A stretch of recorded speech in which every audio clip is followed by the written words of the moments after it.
Alrighty, let's get started. We just finished the freaking, what's it called? Eternal Throne, right?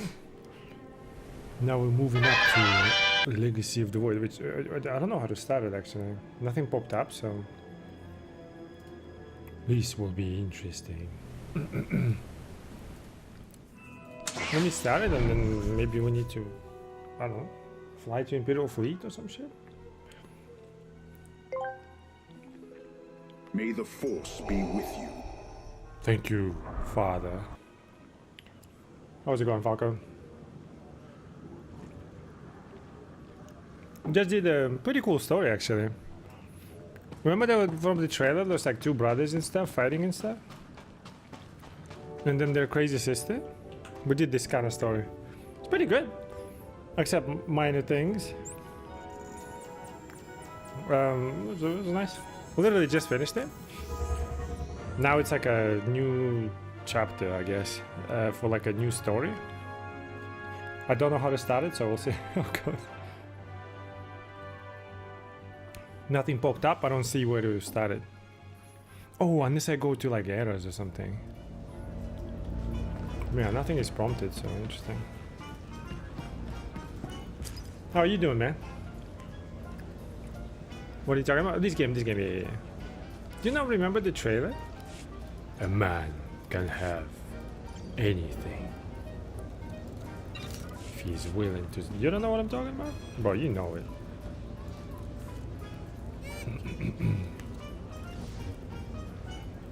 Quickly before I get yelled at for watching this trailer again, alright?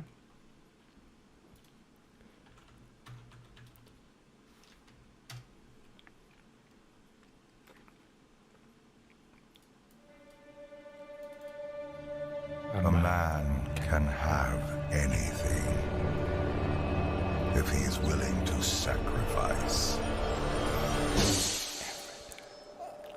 With your birth comes a solemn vow. You will have nothing. Over there! Yeah! Your privilege is the dirt.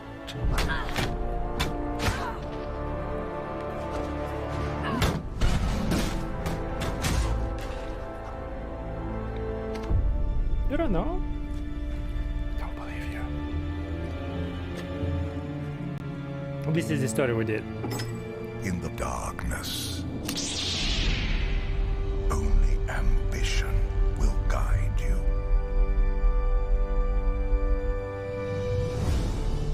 You didn't see this? The What the oaths you fuck? swear, the promises you make,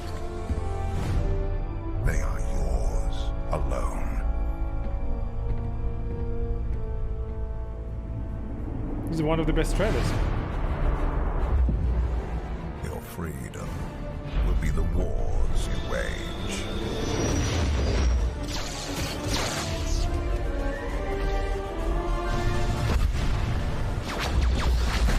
Your birthright, the losses you suffer.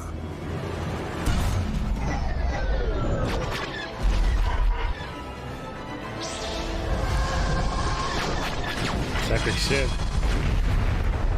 Your entitlement, the pain you endure.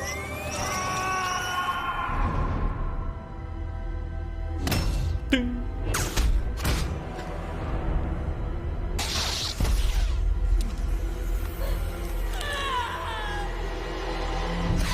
And when darkness finds you, you will face it alone.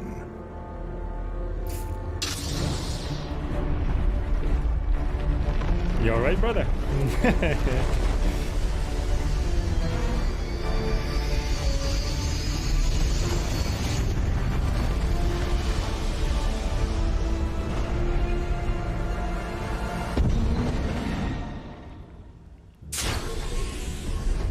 Best part.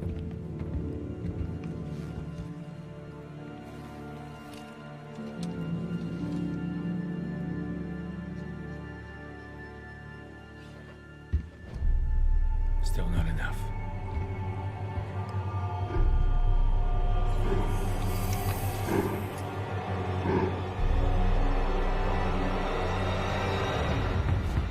Come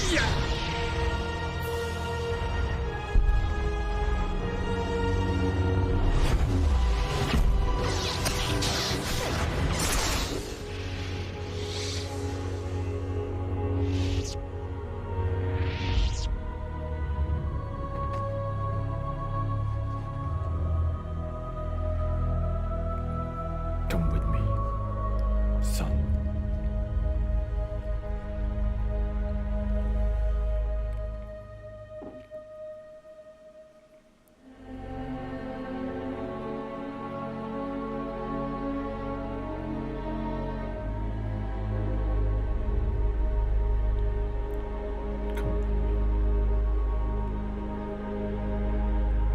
Come with me, son. You didn't see this trailer before? Dude, you crazy, dude. You crazy dog. And this was the sister. So basically I did like two campaigns, I guess. You have not seen these? That's crazy. Watch them quickly before I get yelled at. I'm watching this trailer again.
Getting shivers, man, thinking about it.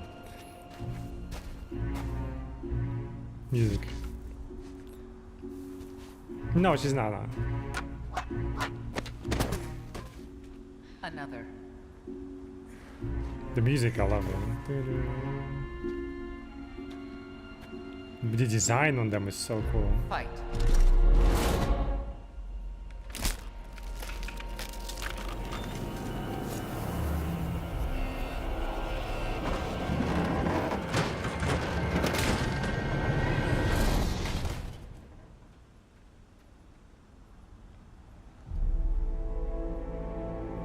Nah, cool shit, huh?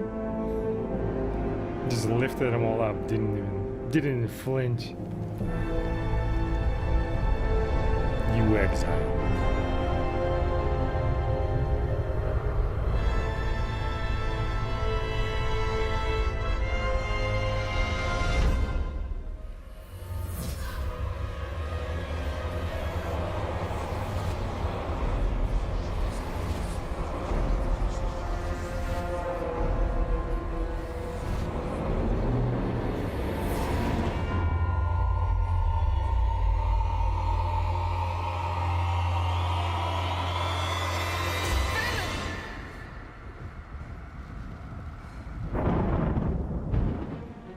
Pretty cool.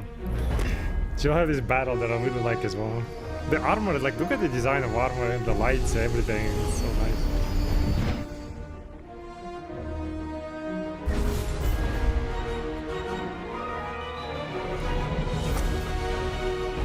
Barely any words spoken, but you understand everything.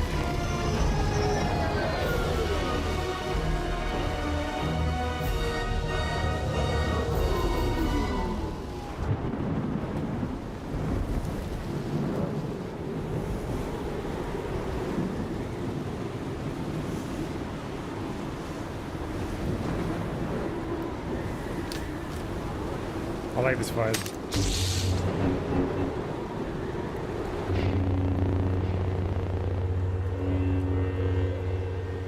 Stay behind me.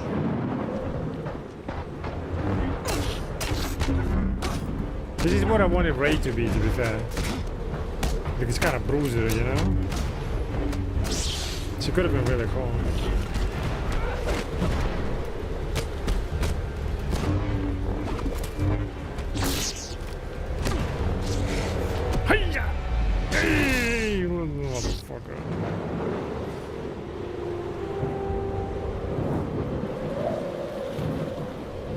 Making a remake of some Star Wars game now?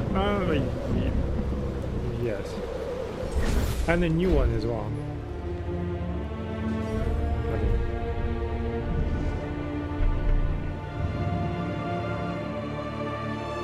Great cutscenes, yeah. Not the same as in game though. Absolutely not. But great cutscenes, dude. It's the storytelling through just like scenes. It's fantastic.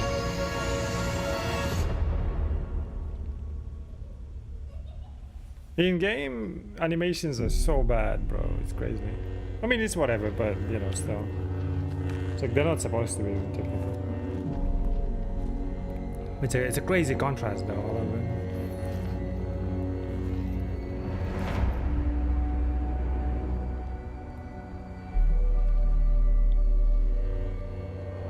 Just every sound, every light is so good, so well done.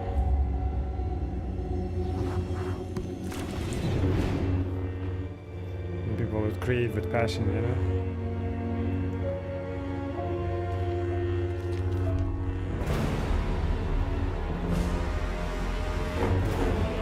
I think she was cooler in the fucking Fallen Empire rather than the Eternal Throne. They turned it a bit fucking stupid.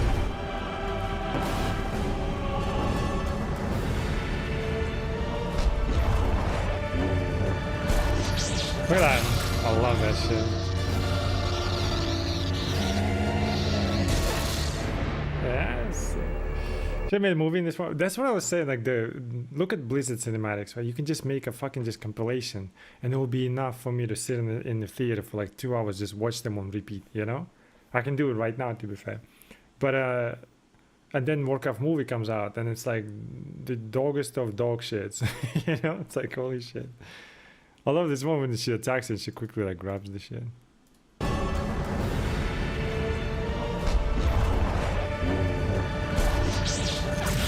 That was quick. She's a pretty cool character overall, like in game. It's just they kind of turned her into like there's like little things. The writing kind of started suffering, like you can kind of tell there's like little pieces here and there missing, or like incorrectly done. It's not like incorrectly, but like you know, by my standards, whatever. But like you can tell, like objectively, it's just bad. But overall story was pretty good, to be fair. But then you watch like in-game cutscenes. Oh my god, they're so bad, bro. it's embarrassing. Like I said, this game came out outdated, but in-game it doesn't do justice. I mean, you can kind of like suspend, you know, the disbelief, I guess. But it like, oh my god, like the contrast is such a big difference, man. What's the they remaking Knights of the Republic, but they're also making Fate. Fate of the Old Republic, I think that's one new, unless that's the remake, right? Because they had a trailer which looked kind of cool, but I'm still kind of sus about it. Anything modern nowadays, it's easy to fucking sus it. I think it's this one. I don't remember. It looks pretty good. Is this MMO? This one? I don't remember. I don't know what this is. I think this is like KOTOR 3. I don't know. I actually don't know now. Now that, like, I knew it, I guess, but now like I don't even fucking, I can't even think about it. Hey Makao, how's it going? Do you know what the fate of the Republic is gonna be? I think it's just like a KOTOR 3, isn't it? I'm not sure. It seems kind of cool and promising, but I'm not sure. Modern fighting can easily ruin everything, so... It does look good though. I think there are a bunch of former BioWare devs working on it. But they were mostly fucking involved with like Veilguard and shit like that, so... Some of them have like pretty good credentials though. So it could be good. So it looks like we're gonna get like a female protagonist or some shit.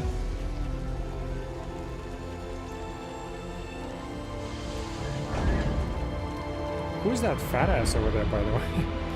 Who's that?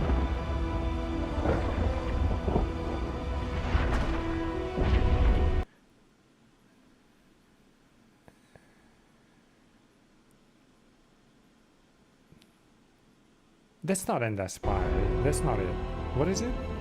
It's so familiar, this fucking ship. What is that ship? It's from KOTOR 2, right? It's the nihilist, well, like flying. What was that called? Oh no, that's not it. Which ship? Oh no, this is am I wrong? Isn't it the Malek's ship? Fate of the who? Fate of the Old Republic. So we have Knights of the Old Republic 1 and 2. Now we have the Old Republic, and now we have Fate of the Old Republic, which I assume it's like post MMO, right? It's a branching RPG, Mass Effect. Oh, okay. Oh, so that's good then. Basically KOTOR then. Okay, never mind. Oh, the one I'm playing right now. Yeah, it is MMO. It is MMO and it's not. So you can basically play solo. Right now, it's basically a solo game. And it's formatted to solo very well. So if you want to just play like a solo game, you can easily play it as a solo game. And I think it's a good game. Like we're talking about this SWTOR. The only problem is I don't think animations do it justice. You know, it just sucks. So many games that I get confused. Yeah. Well, this one is MMO. But because it kind of failed in the beginning, right? Because it shouldn't have come out as MMO, it should have come out as a multiplayer, just like for 4 players. It kind of died as an MMO, right? Even though population is there now, it kind of died in the beginning. So they had to pivot from, you know, like subscription based to like a free to play. And then, like I said, it came out when it came out, it already felt outdated. You know what I mean? So like people already kind of felt off. But they switched to like free to play, then the player base like started dwindling more and more. So they had to kind of like pivot, change difficulties and stuff to make it. It's kind of like Guild Wars 1, that kind of, you know, it's like if you treat it as a single player, you're good. It's similar stuff. You can easily play it through the whole thing solo, which I'm doing, I guess. But it also is MMO. It has MMO aspects in it. But if you kind of ignore them, you can easily play it as like a very, very solid RPG. The only thing is, like Knights of the Old Republic 2001 RPG, combat-wise, in my opinion, is better than this one. But also that one is very like dedicated to RPG. This one is dedicated to like just being MMO. You know what I mean? At first, so the combat will not be something that you'd be like, oh my god. Like I would play KOTOR 1 and 2 for its combat, like legit. I fucking love it. And I wanted the same MMO. What was that MMO? It was like Pantheon, I think it was called, right? They had like a similar D&D style combat. But like I just for combat I would play it. This one for combat I would not play. This one I'll guarantee you, either combat or animations, especially within the cutscene, will fucking throw you off. But you can easily play it as an RPG and enjoy it, like guaranteed. Especially you can do it for free. Easily the best part of the story is like literally the vanilla stories. They're really, really good, so you can enjoy that easily for free. And then the rest of them, I mean, there are some weaknesses here and there in the story, but I really enjoyed that. Like the two brothers and like a sister story was really good. It's just brother, dude, there was like this one scene right at the end. There was like, you fight the emperor and shit, right? But they just don't know how to fucking beat him. So he's like, oh, I'm gonna destroy your mind. And he's like, nope, I'm gonna destroy you because you're in my mind. So I just imagine you not destroying me. It was like, oh, fuck me, dude. it was really bad. It was really fucking bad. But it's like they just didn't know how to like get an upper hand on him. But otherwise, like pretty good story, you know? They make a good remake of KOTOR. I will give it a try. Dude, like anything more than, I swear to God, like do not think it's gonna be good unless it's good, right? I say play the old one. Old one is really good. Story-wise is good. The plot of it is good. Second one is very deep, very underrated story. It's really, really good story. Like I prefer one more. It's more like straightforward-ish and stuff like that. Who's doing that, motherfucker? But you know, but like it's just I just like it the most, I guess. But the second one is like very well written, very well done. They like understood exactly what they're trying to do and like try to go very mature with the Force, and like the implications of it is really good to explore. It's crazy good. Like 2 is not only is better technically, kind of ish, I guess, maybe if you will, if you think about it, but it has like a very strong story. I don't know if they'll ever remake it, KOTOR 2, because like they definitely it almost like neglected it when they went with the like this game and like the story of this game and like basically continuing the events of the KOTOR 2. They kind of almost like retconned it or like ignored it basically, because the implications of 2 are fantastic, like actually very interesting. But 1 is like where you want to start. It's really good, especially if you know they already the spoiler for 1, then it kind of like yeah, but it still works. But if you don't know it, it's really good. Those are the days where these companies still make good games. Yeah, well, in the past, those were the times when people were making games because like they wanted to make good games, right? Not because like hey, not because what the fuck was that? Not because what the hell? Not because it was what'd you call it? No, now it's like oh, we're making it because it's gonna bring us money. You know what I mean? Before people were making game first and then make money off it, right? Because it was good and stuff like that. Plus the mentality was different, right? We make shit now, we can patch it out. Before it wasn't, right? So like the attitude completely different. Obviously they had to make a good story right away. There's no like seasonal shit. There's nothing like, oh, we'll fix it. It's already access, baby. Like, you know what I mean? So those days are gone. Those days will never come back until they start losing all the money like with Bungie right now, right? So maybe at some point we'll change that, but good stories, unless you're independent, are gone, bro. Like if you're thinking they're gonna do remake faithfully, something is gonna pop up like by the way, Danny, was that not you by the way right now or not? Something's gonna pop up, right? Like something's gonna change because like, oh my god, people feel insecure about like, oh, we're gonna get backlash for this and that, you know what I mean? So I don't that was you? Oh wait, let me take a look at you. You look cool. That was you, right? Hello, is that your bounty hunter? I was wondering like who the fuck just popped up as if they wanted to like say hi on stream. Some shit made no sense. Oh shit. SWTOR the profitable. Okay, bitch. Let me inspect you.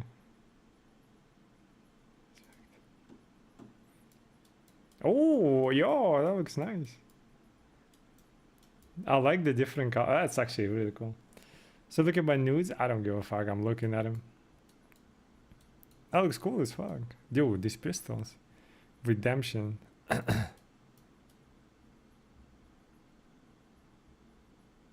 So the glow is dependent on the crystal? I don't get it. No. Oh, this is probably an offhand. Oh, no, wait. No, it's not. No, the crystals are different. Is that tuning? Like, what's the... Oh, maybe it's here. Yeah, I don't know. Crystal and tuning? That's really cool. I can show maybe like there was a good video on that. Let me see.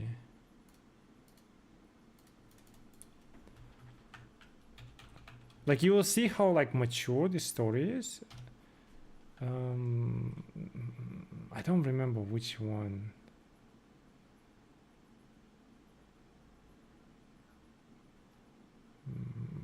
I saw it once. I was like, yeah, hell yeah, that was really good.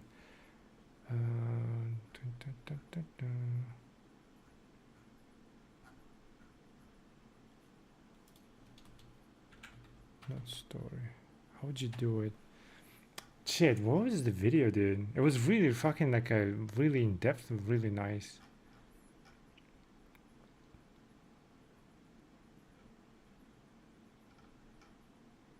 I'm not sure if this would be it though. Хватит переплачивать за Oh my поездки. God. Fucking ads.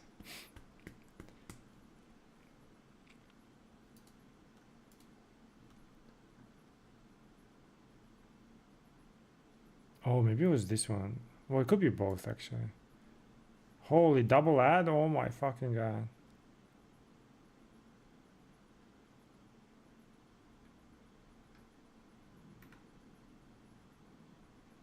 I don't know which one. Give me a sec.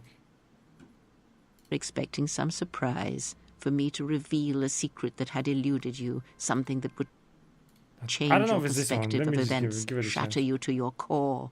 There is no great revelation, no great secret. There is only you. Many, So you're many saying that years there's some major update for Dune is coming out? I saw it being delayed or whatever. I'm not sure. The thing is with Dune, like it's like there are 6 tiers. Between 1 and 5, you'll enjoy it. After that, I don't know.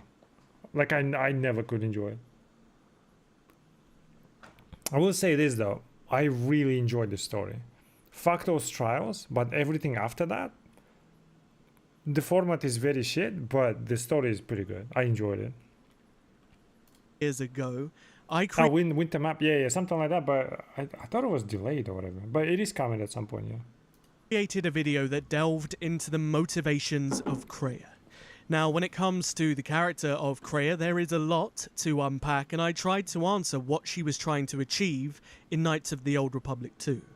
Now, that video is old, outdated, so I thought I would Okay, give that's a this good video. topic I a think that modern might be it. touch. One that's more aligned stylistically. You'll see like basically why a lot of people enjoy KOTOR 2, right? And like how good the story is. Even though it's kind of subtle if you don't have conversations with companions. Visually and narratively to my content of today. So after playing Knights of the Old Republic 2 for more times than I can truly count, Kreia never fails to fascinate me. Yeah, she's I actually can listen very to the deep, character like, talk fun. for hours, and even if you don't fully understand what she is trying to teach you in the game, there is something so alluring about her. And everything she says when it comes to the grander universe of Star Wars just makes you stop and think. And regardless of whether or not you disagree with her or agree with her at the end of the story, the way she talks to you, the calmness of her voice, the inflection of her words, captivates in such a unique way. There are so few She characters was written really ever well. that truly draw me in and make me use my brain cells in the way that Kreia does. But that is the thing with Kreia. You really need to think about every single word she Yeah, says, that's because there is rarely a moment where she speaks to you in the game and what she is saying isn't conveying something important to her or the grander story. Everything has a meaning, and if you really want to understand the complexities of the character and understand her motivations overall within the plot, you really do need to listen intently and think about what she is saying. So it's understandable. It's very interesting replaying the game and then like prodding her, right? Asking questions and like, or like paying attention. Because the first time you start the game, you don't know, right? The first time you start the game, she like just says some things and you're like, okay, go along with it and just kind of go with it. But when you like know, because of like replay recently, right? Even though it was pixelated, I gotta replay it again. You're like, holy shit. You know what I mean? From like literally sentence 1, like almost. That many people might not truly understand what she was trying to achieve. It's very easy to misconstrue her cryptic nature with nonsense. Also, like I know in the book they made it canonically the female, the exile, and I do think like it actually like it fits really well with the Kreia and all that stuff. So if you want to kind of like play canonically, so to speak, like play a female Jedi. And I can understand why there are people out there that view her as just an annoying old bat that talks to you and lectures you too much. But in I the prefer game. the male one though. But she is far from that, because she truly does have a goal within the story. Everything she does is done with motivations. And it's ultimately down to us, the players, to piece together the individual meaning of everything she says, to almost put it together and paint a picture of a puzzle that ultimately unravels what she is trying to achieve. And yes, of course, everybody is going to potentially paint a different picture depending on your perspective of the character. But Hey! Hey! What is this shit? Mate, look at this world. Oh, is that It Enshrouded? looks good, man. that Wait, doesn't didn't change Enshrouded come out? the objective motives of the character in the game. And when I say motives, that isn't me misspeaking, because she does have motives. Not just one, but several. And at times, these motives actually change depending on the actuality of events occurring in the games. Which is so true to her character as well. There is an amazing quote that she gives you in the game, and it's something that I find extremely profound and something that I take to heart. It's, to believe in an ideal is to be willing to betray it. It is something that no Sith or Jedi has ever truly learned. To believe in an ideal is to be willing to betray it. It is something no Sith or Jedi has ever truly learned. Now, Kreia practices what she preaches, because she puts this not only into practice as a person over the course of her life, but she puts this into practice in the game within her motivations, because her motivations do change. Now, yes, she moves the puzzle pieces so that all of her motivations could ultimately come true, depending on the scenarios, but she changed her ideals for you, because you spark a change within her. Now let's really get into this. Kreia's grand master plan within Knights of the Old Republic 2 is to utilize echoes. Force echoes to be precise. Now it's very easy to just hear the word echoes, echoes, echoes constantly echoed throughout the game. And maybe it can just go over your head. It took me many playthroughs of Knights of the Old Republic 2 to come to these conclusions and to come to the understanding of what she was trying to do. I certainly didn't get it when I first played the game, so I wouldn't expect most people to either. But echoes are so important, because in the world of Star Wars, echoes is just kind of a fancy way of describing one of the core elements of the story and one of the core themes of the game, and they are consequences. How actions, even small, can affect an entire galaxy on a grand scale, but also affect the hearts of people, affect humanity, which is also another core element of the game. Being fallible, being human, finding strength within ourselves from our struggles in life. Now, the easiest way to understand the idea of a Force echo is to imagine the Force itself as an ocean. The ocean is the epitome of nature.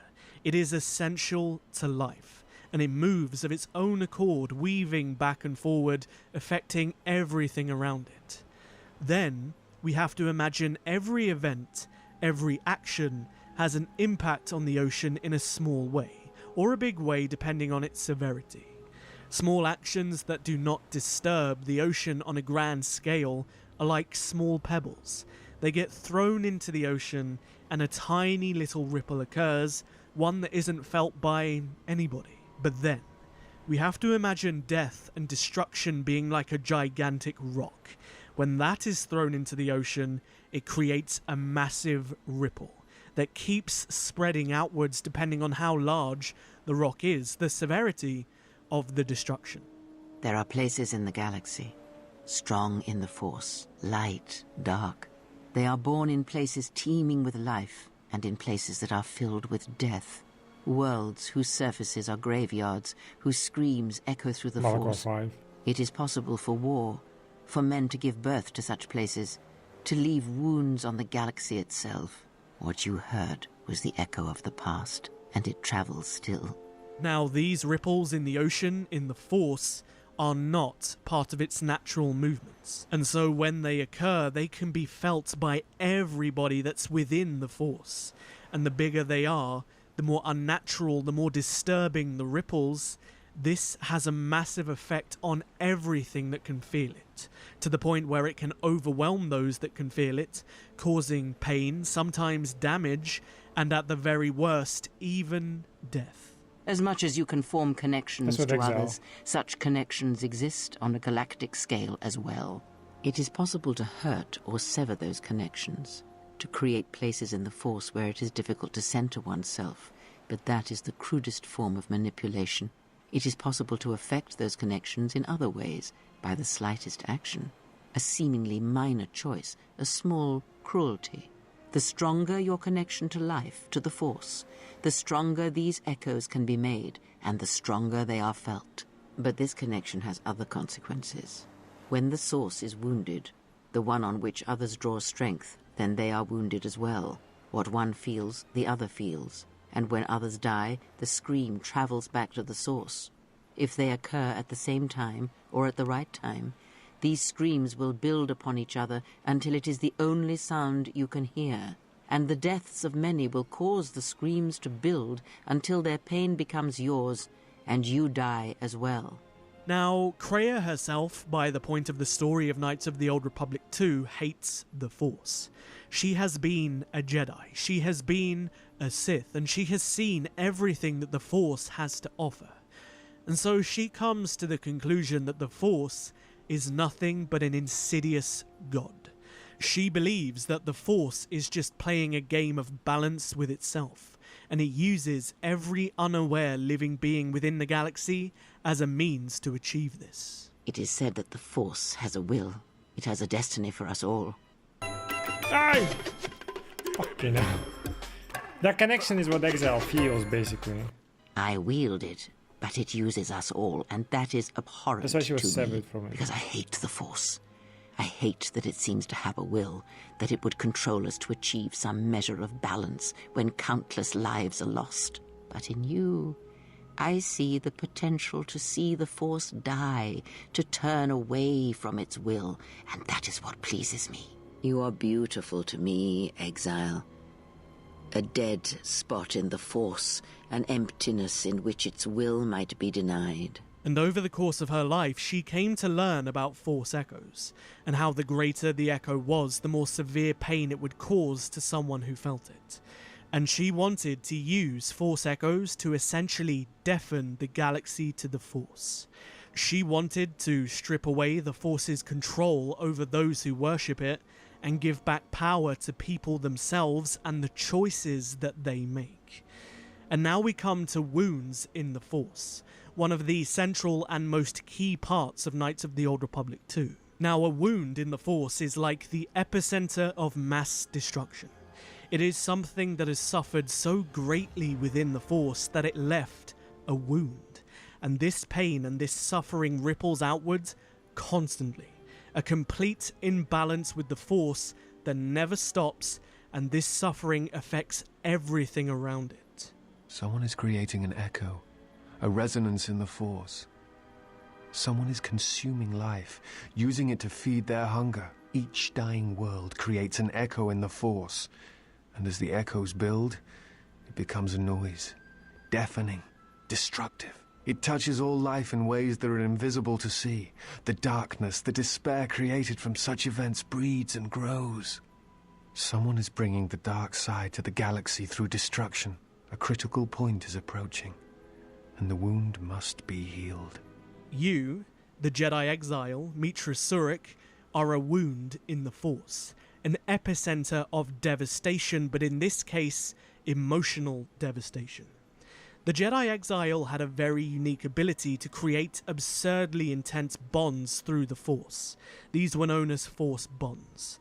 And during the Mandalorian Wars, over the course of the bloodshed and the pain and the chaos, she formed so many bonds. That was when Revan went to fight with Malak went to fight Mandalorians. That's a pre-Kotor 1 story, right? Basically, Revan went with Malak, and she was with them as well.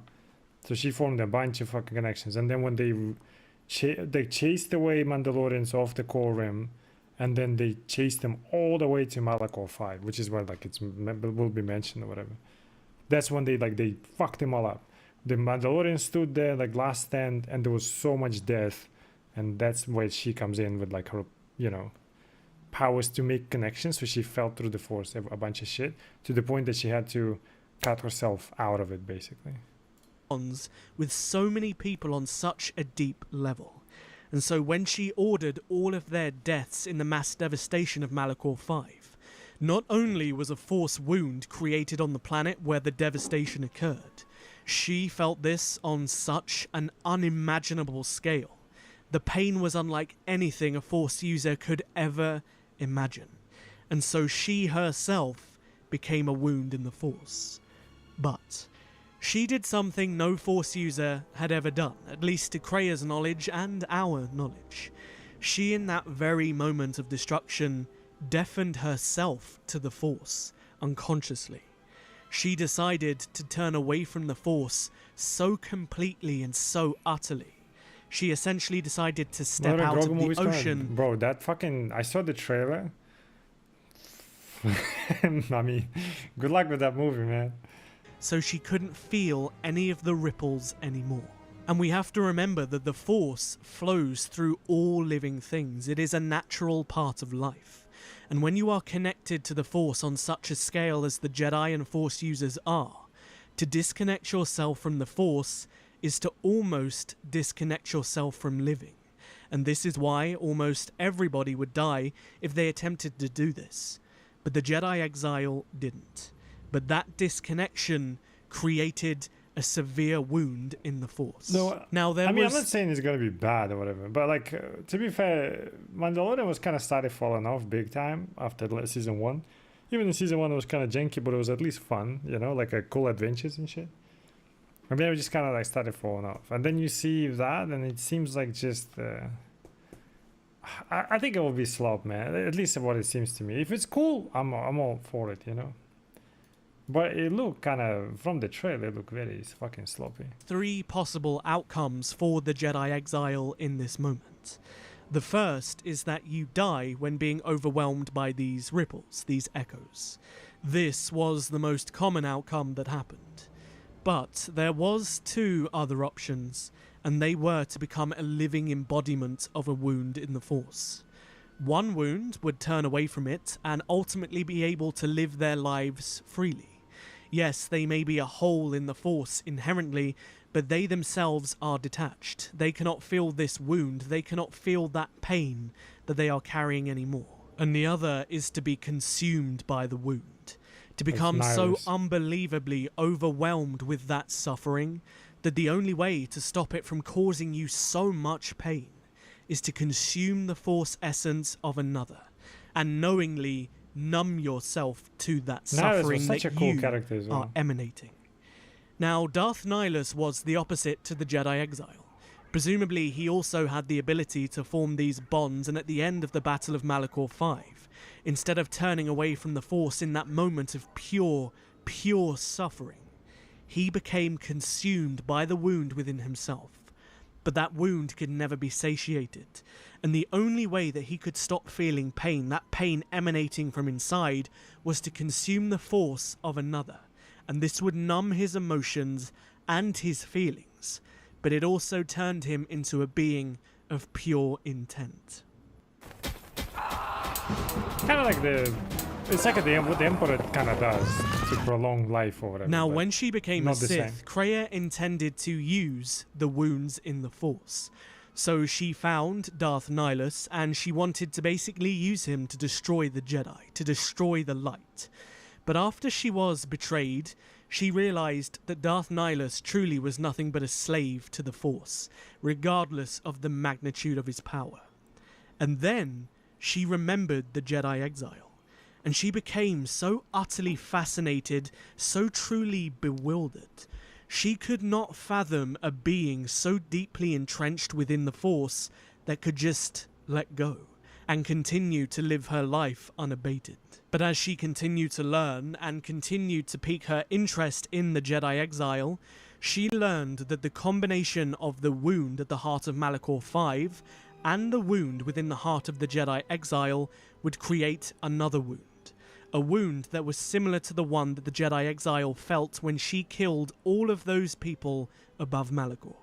But this time it would be on such an unprecedented scale where every living being connected to the Force within the galaxy felt... See, they have like crazy cool fucking concepts, I think, overall.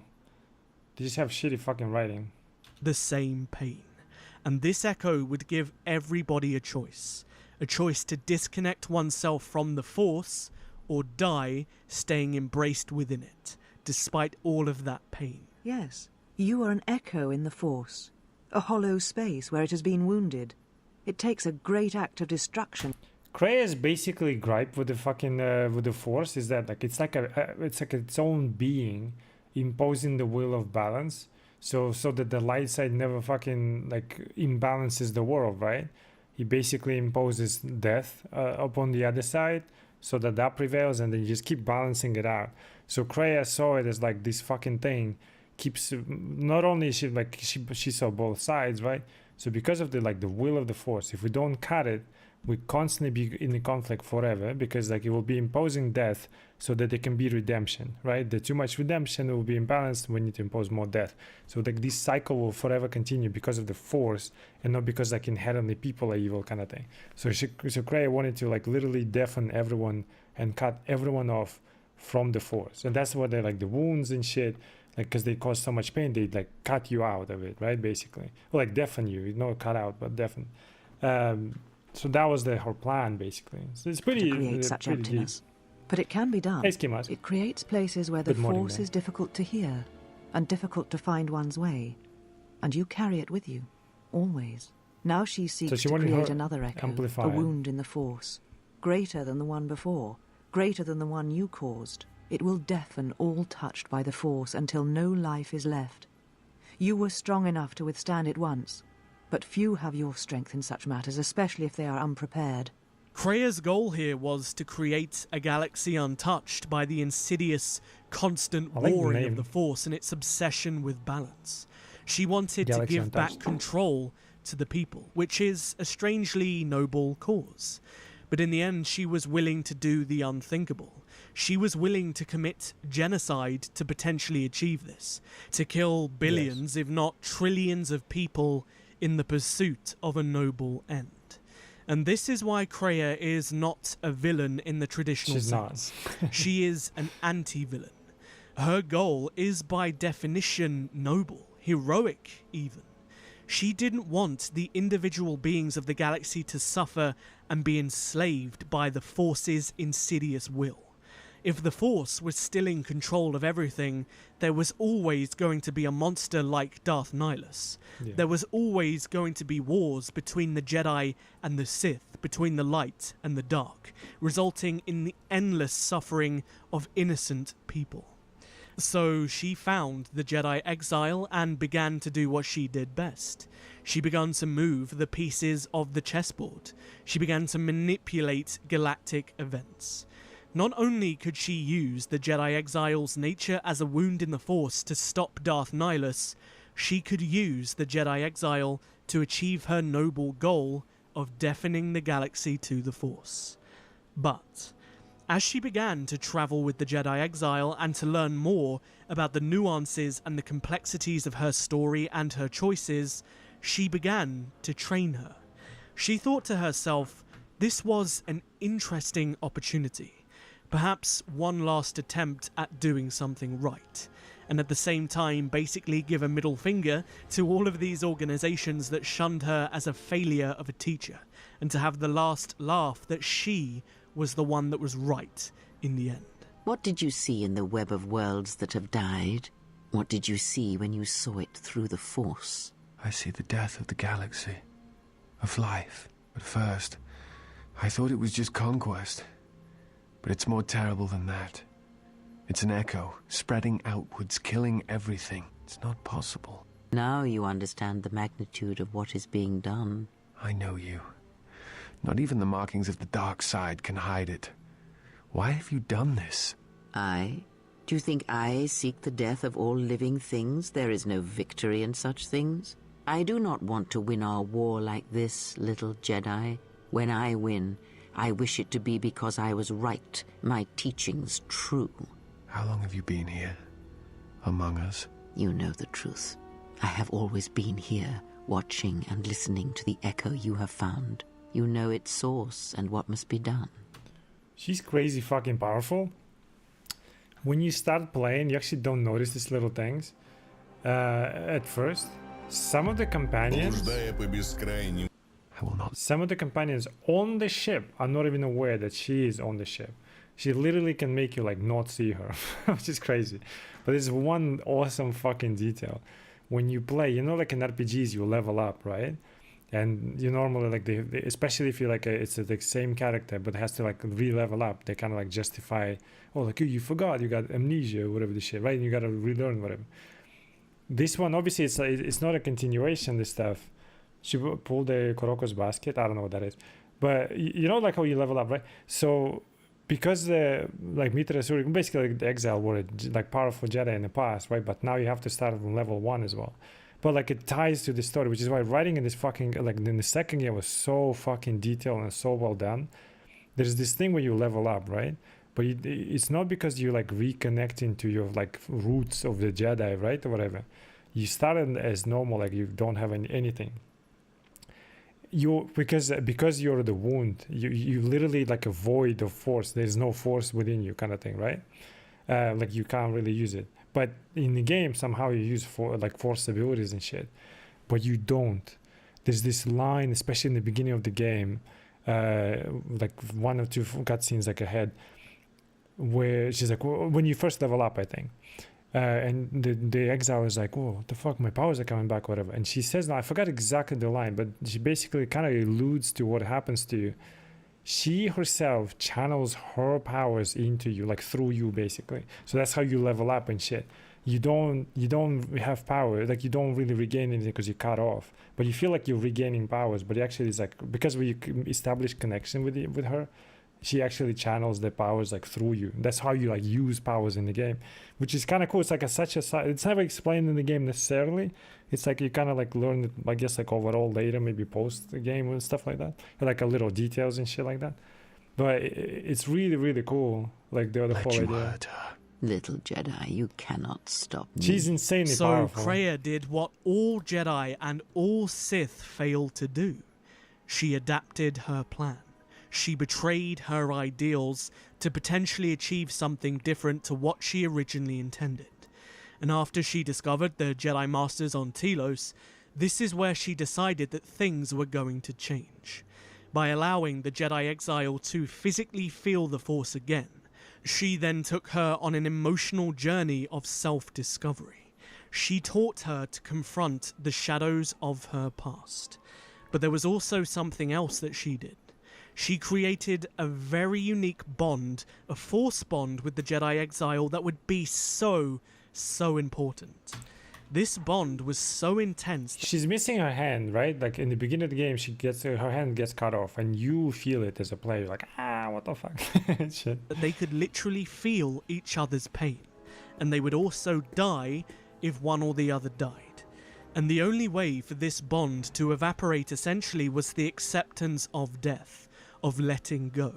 And this is actually a topic I want to cover in a future video, because I don't think it gets talked about enough. Yeah. Now, every single moment of Knights of the Old Republic 2 that is significant is a significant confrontation of trauma, of consequences of the past. Whether this was Atris herself, the devastation of Duxon, the Mandalorians, the remnants of the Sith, the Jedi Masters, and then the most important things, the monster that she could have become in Darth Nihilus, and ultimately the source of it all, Malachor 5. To Kreia, if the Jedi Exile could confront and overcome all of this suffering and all of this trauma while being embraced by the Force again, something that has such a huge effect on emotion and has such a huge control over it, then this would prove her teachings to be true, proving effectively that it was the Jedi and the Sith that were wrong, that it was their failure and not hers. I must know if killing them, if revenge brought you any measure of satisfaction, if seeing them dead has settled the disquiet within you. Did I wish to see them dead? No. Defeated, perhaps. I merely wished them to see that they and their teachings were wrong, that one could not truly understand the Force simply by adhering to the Jedi Code. All I have ever trained have been failures to them. Students who went to fight the Mandalorians, who fell to the dark side, who abandoned their training. To see one that had the strength to best them, that is a moment I will not forget. Yet it has not been as satisfying as I had hoped. To best one in battle is one thing. To defeat them without striking a blow, that was my hope. And as the game progresses and the story and journey unfold, this becomes her goal. She wants to mold you, to use you as proof that the Force doesn't control everything, that free will and the Force can live in harmony through her teachings of how to do so. She's so in the depth, very bro. ideal, the very belief that she used to have but was torn away from her after being cast down and shunned by everyone. This was her last chance to prove she was right. And through this journey, she also wanted to learn about the Jedi exile inherently. She wanted to learn how somebody could turn away from the Force in such a way. What could give them the strength to make such a decision? And if you really, really think about it, her goal is to basically give a big FU to the Jedi Order. It's really, really petty. But through the Jedi exile, she could create the foundation of a new Jedi Order. An order that wasn't dependent on the Force, but simply used it as a tool to achieve better things for the galaxy through free individual choice. That's why the SWTOR kind of like fucked it up. That's why like the whole thing is just they've been like shunned basically. It's like ignored as if it never, because the implications of this shit is incredible for Star Wars overall.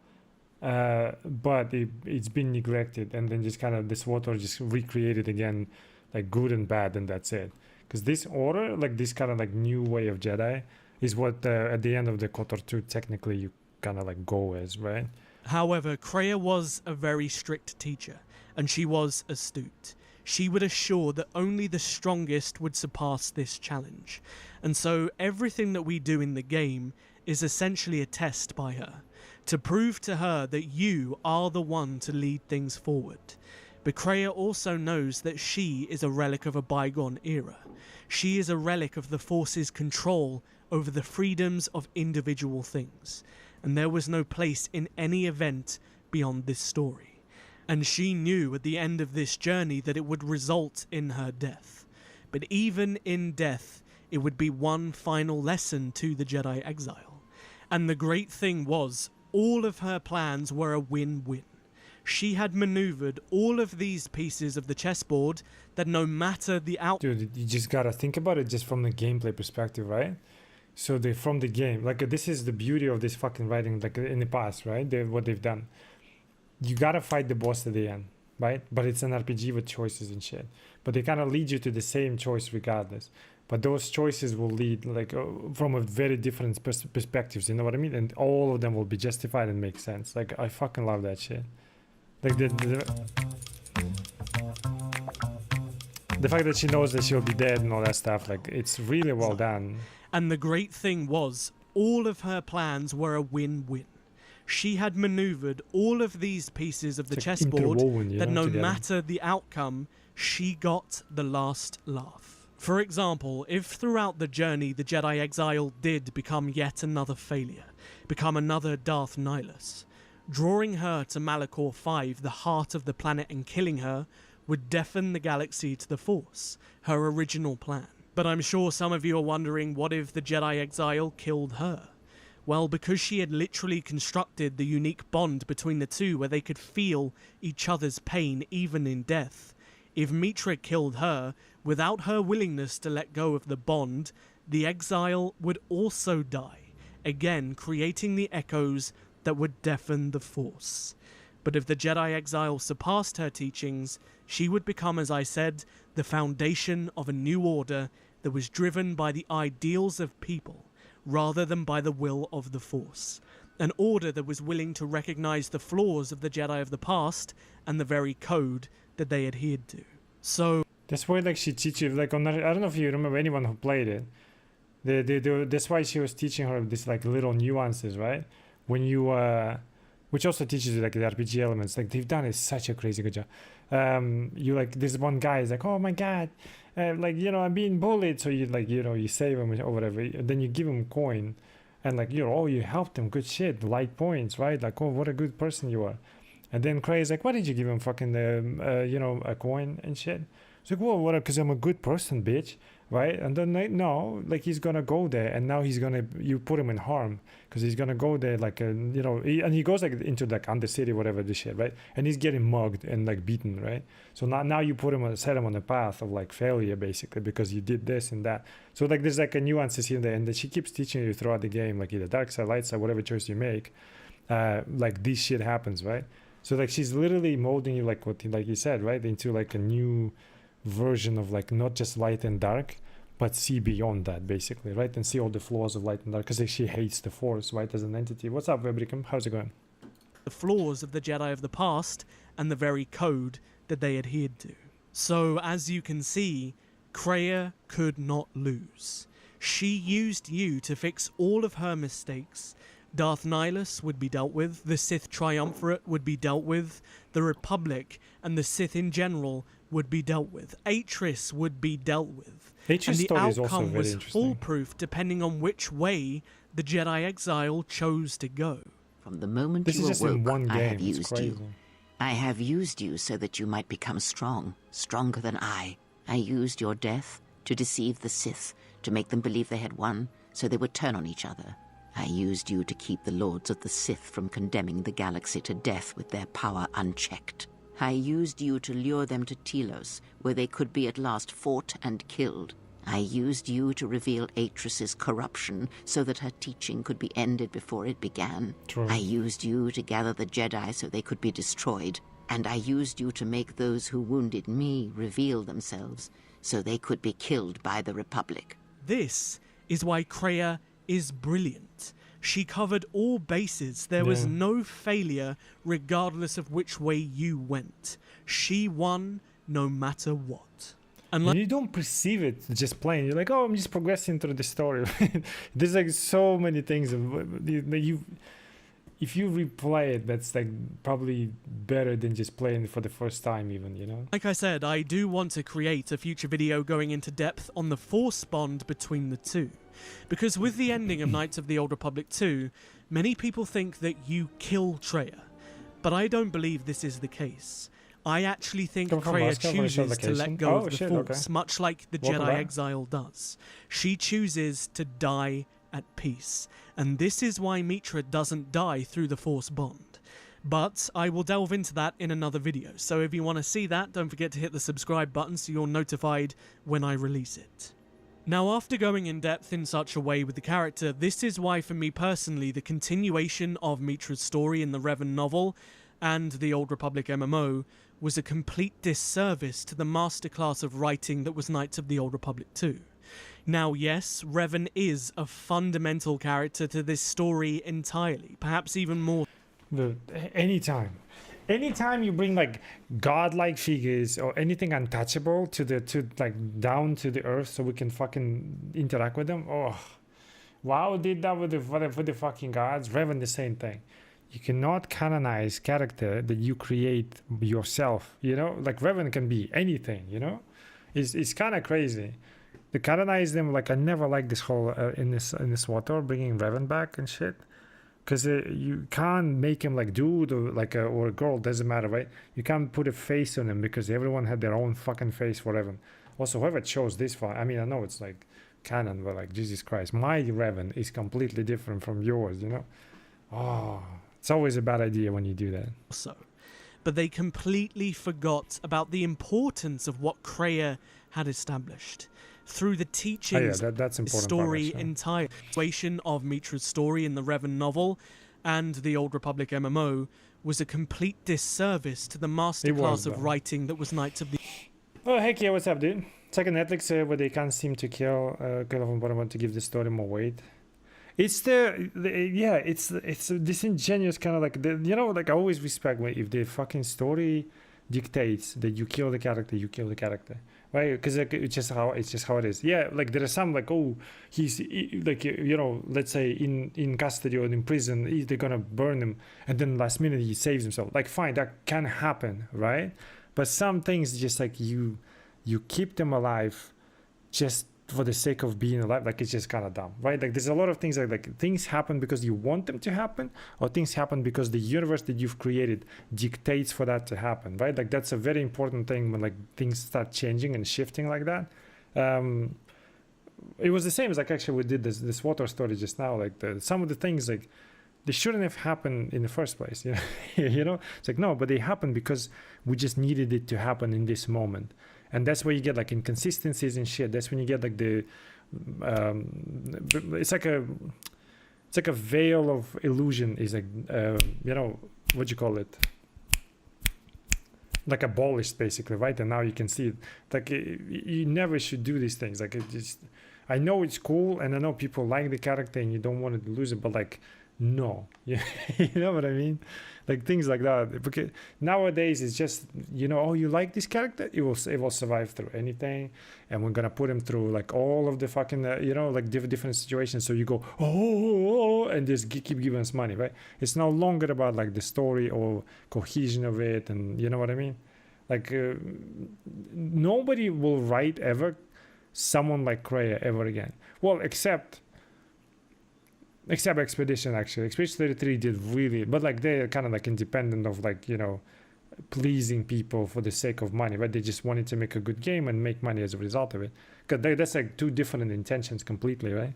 Because Expedition did actually kind of very convoluted to some extent, like very complex characters and stories. You know what I mean? Like they combine it really well. There is some subtlety as well to the story. If you don't know, on the second playthrough only, you will recognize like some, like there was like one little thing when literally the only cutscene that like made no sense to me. Well, I was like, what the fuck? What the fuck just happened, right? Because I'm not gonna say when or where, but like it happened, right? And it doesn't make sense, and it will never make sense to you unless you know it, right? So the first time you play, you will never know. But second time you see it, you're like, oh shit, it makes sense, right? And it was like something to do with fire, whatever. If you ever noticed it one day, like I don't know, I don't want to spoil if you haven't played it, but there are like some nuances in the subtleties that are done there very masterfully, like very masterfully. You know what I mean? But other than that, like, do you think Netflix can accept the script for someone like Kreia like that? Fuck no, dude. She's too complicated and convoluted. People will not understand it. You know, they need I mean, they by their own admission, right? They need to do. There was like a good example. Falke, do you remember that? We watched it. There was a great fucking example of like in change in cinema writing was Mission Impossible. We watched like all the Mission Impossible from like 1 to like I think Reckoning, whatever the shit, Act 1, whatever that was, right? And you can see literally from every Mission Impossible being like action, like no problem, right? That was like it was perfect. But then you go into the Reckoning thing, the part 1, whatever the shit, and literally the half an hour of a movie in one room, everyone is explaining to you what is happening or why it's happening or how you should feel. The exposition there is insane, right? Because like by modern standards, they just would not like subtly fucking get it from the just movie, because everyone is not looking at the screen anymore. It's always on the second screen. You know what I mean? Like, but their own admission, right? You can clearly see the shift between like just the normal action, like implications and stuff like that, to they literally sit for half an hour and just everyone has long sentences of explaining things. It's kind of crazy. And then action kind of starts later on, right? But like it's really crazy to see in the beginning. It's insanity. I was like, fuck me, what happened to Mission Impossible? You know, it's crazy, man. The exaggerate for the fact also disrespectful to the consumer reader person that watches the story unfold. Yeah, I mean, well, do you think they care? That's the problem nowadays, you know? Like, it's the media became like, before it's like a nerdy shit, right? Where people, the ones that care, they would pay attention to it, right? And then it became this mass thing where people just everyone pitches in because everyone needs to pitch in, like me right now, I guess. If you can treat it like that if you want, right? Where people do not fully understand that media, or like do not fully understand the universe, but they react to it, right? And then say the things, and then they channel everyone else's opinions who like do not have any idea what's going on in the universe, for example, right? And then that's it. And then they have to like appease to that. And then all of a sudden the universe that was like supposed to, things were supposed to happen in a certain way, even a brutal way or whatever, right? No longer is the case. Right now it becomes like this kid's story with the kids' gloves, right? And like you can't mention slavery or anything like that. You can't do anything.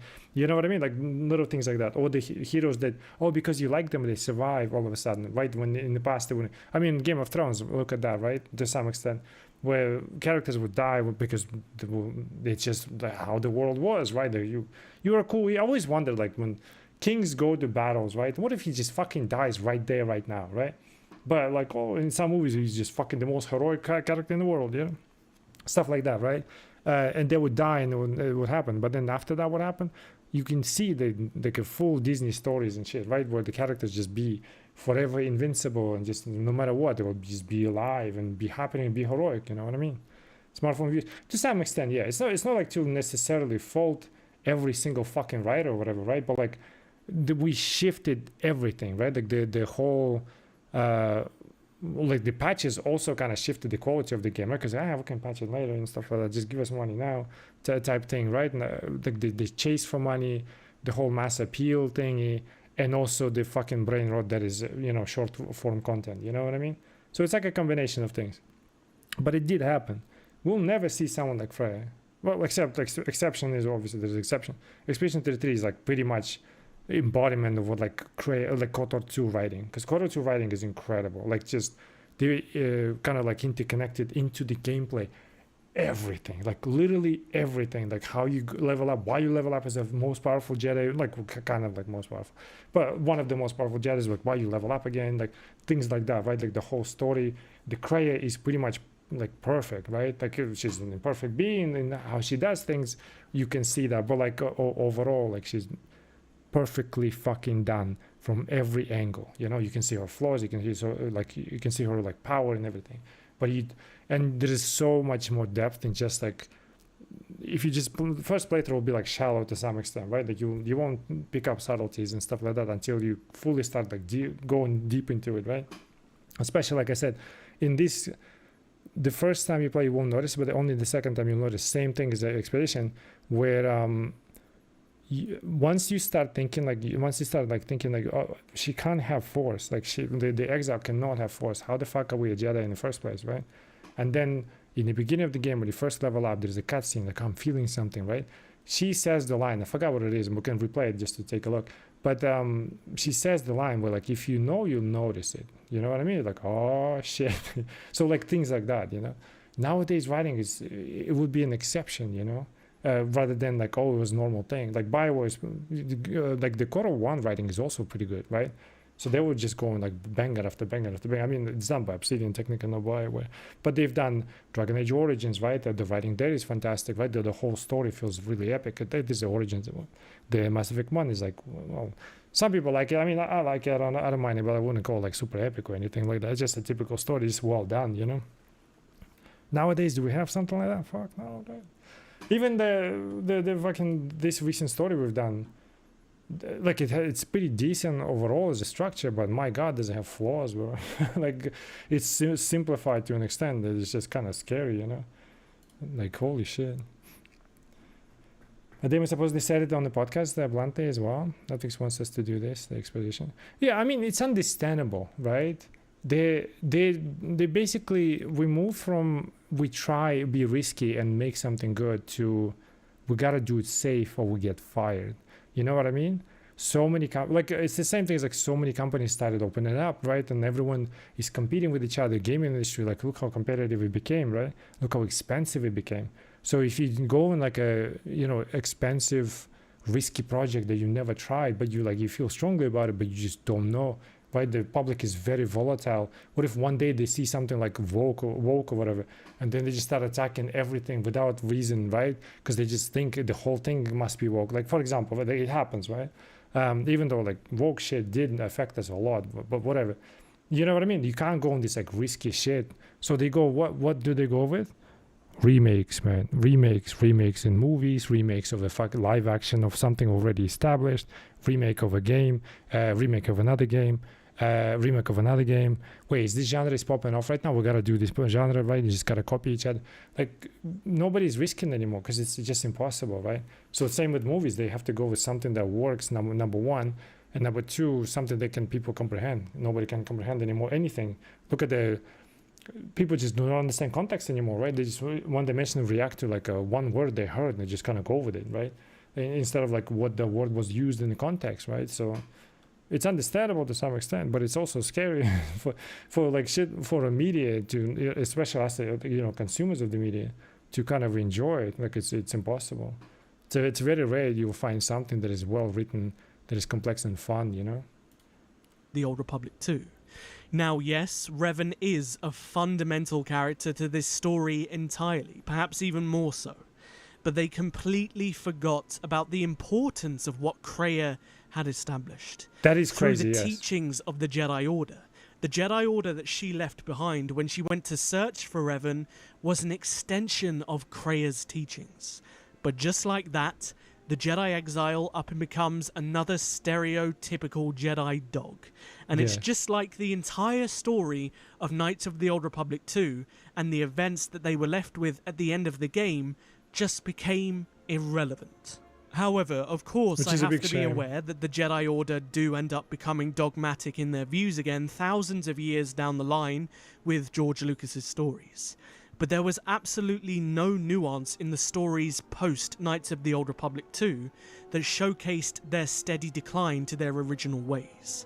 The book and the game essentially retcon everything at the end of Knights of the Old Republic 2. I kind of liked it, and this is why I hate both of them for what they do to that specific story. Because it was the complexity. It is fair, though. It is fair. Because like, Revan's book is like, you know, I don't know if he retcons inside, I don't fully remember, but like I like the description of Roman cars and all that stuff, right? Like him arriving there, like meeting the Revan, or like meeting the Emperor and shit like that.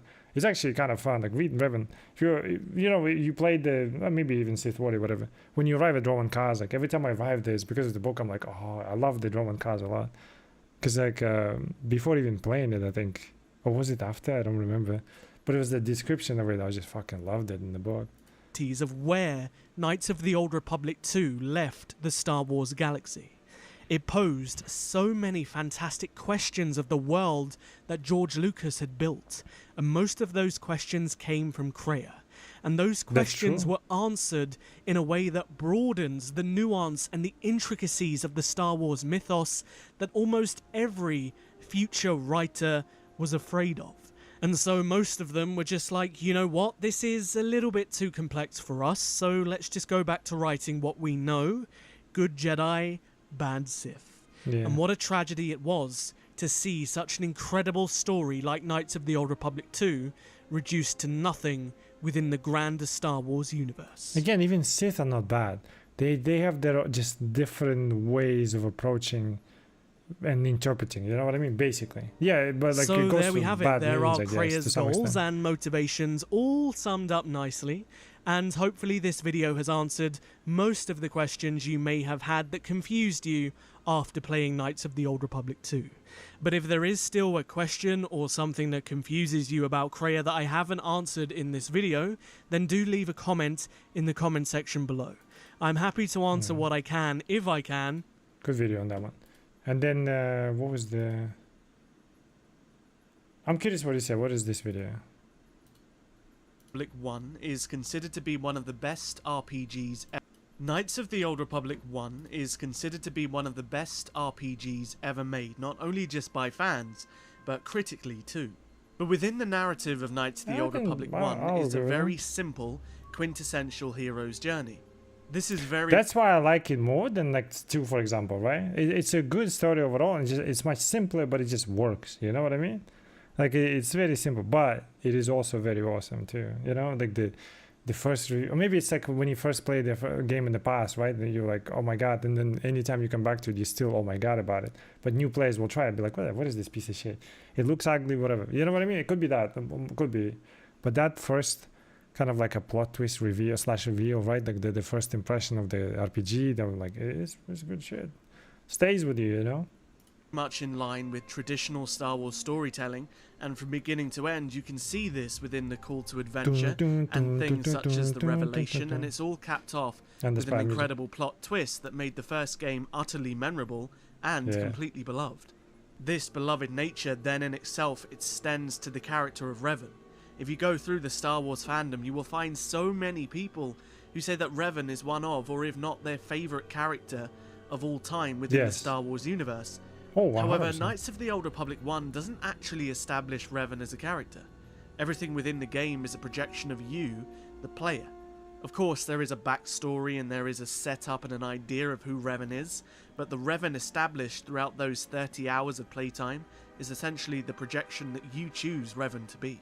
As you play through the game, you're impacting the wider galaxy on a scale that is simply unprecedented. Even though Revan as a character is a projection of you, the player, you impact the galaxy directly with every single action that you make. From the moment that you step on Taris, its fate is sealed. That's the ship. That's the Malak ship. I forgot what it's called. That's in this one. That's why I was looking at it for so long. It is this one, isn't it?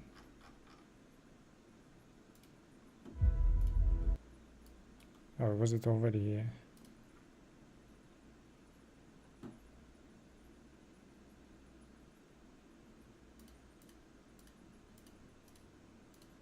That is the ship, right? So it is Malek's ship then. Because that's why I was like, I saw it somewhere. I thought it was Nihilus' ship, but Nihilus was a different one. That is Malek's ship, so that's interesting, you know? So that's kind of like a KOTOR 3, I guess. At least touching upon it, so. Is a projection of you, the player. You impact the galaxy directly with every single action that you make.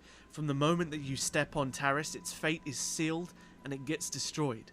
From the moment you are trained to become a Jedi Knight, you've essentially doomed Dantooine. When you step onto Korriban and enter the Academy, its future becomes established just as Kashyyyk and the Wookiees' fates are in your hands. The only real planet that Revan doesn't impact on a wider scale is Tatooine. And the truth is, as much as you can like Knights of the Old Republic 1, that game is not what makes the story of Knights of the Old Republic stand out. Yes. That accolade goes to Knights of the Old Republic 2. True, 100%. Knights of the Old Republic 2 takes everything that Knights of the Old Republic 1 established from a player perspective and adds consequence. Adds depth to it. Maturity as well. The fuck are these, man? Are these even games? It adds motivation. It adds so much more, and without it, Knights of the Old Republic 1 just doesn't achieve its greatness on a thematical and narrative level. The whole era of Knights of the Old Republic, right? Like the Old Republic overall is really awesome, to be fair. It's like there's so much you can do with it. There's such a big gap between like events of Lucas movies, you know what I mean? It's awesome. The irony is that KOTOR 2 isn't a hero's journey like its predecessor. Unlike traditional Star Wars storytelling, as I mentioned, KOTOR 2 kind of flips this on its head and actually presents a story within the heroine's journey narrative. I'll go into more detail in a future video about what the heroine's journey really is, but that's all you need to know. It is a heroine's journey. I also think this was recognised when the Jedi Exile was canonically made female.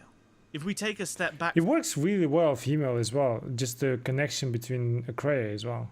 Like it actually works really, really well. If you just think about it and break it down, like it makes sense for her to be female in the first place. For a moment and go back to Revan as a character, like the more you play, he is fleshed out even though he's not directly in the game. Everything has been impacted in some way by him. Just how you played as him in the first game and you impacted everything you did. It's like a female characteristics overall, but like it's the compassion stuff, like and the Kreia kind of learns through it and stuff. Like it works really well if you play female. I just like playing the guy, whatever, but otherwise. You are now discovering the consequences of not only your impact as a player in the first game, but as an impact on the character you were playing. Revan's not only fleshed out, he's broadened to the point where he becomes more than a character, he becomes a philosophical ideal. When he's presented in KOTOR 2, yes, he completely breaks the hero's archetype that he establishes himself as in KOTOR 1 and becomes something so much more. Revan in KOTOR 2 becomes a... The moment KOTOR 1 ends, and you know Revan goes to the Outer Rim to in search of something, which was the Emperor, is the moment he loses flesh, basically, right? And he becomes this kind of like symbol. And that's the problem with like anything godlike, which I mentioned, right? If you bring them down to our fucking level just so we can interact with them and talk to them, for like nostalgia reasons or whatever the fuck you do, you ruin the whole fucking vibe, or like the whole... It's almost like you ruin the lore to some extent, right? Because now you kind of see them in a completely different level.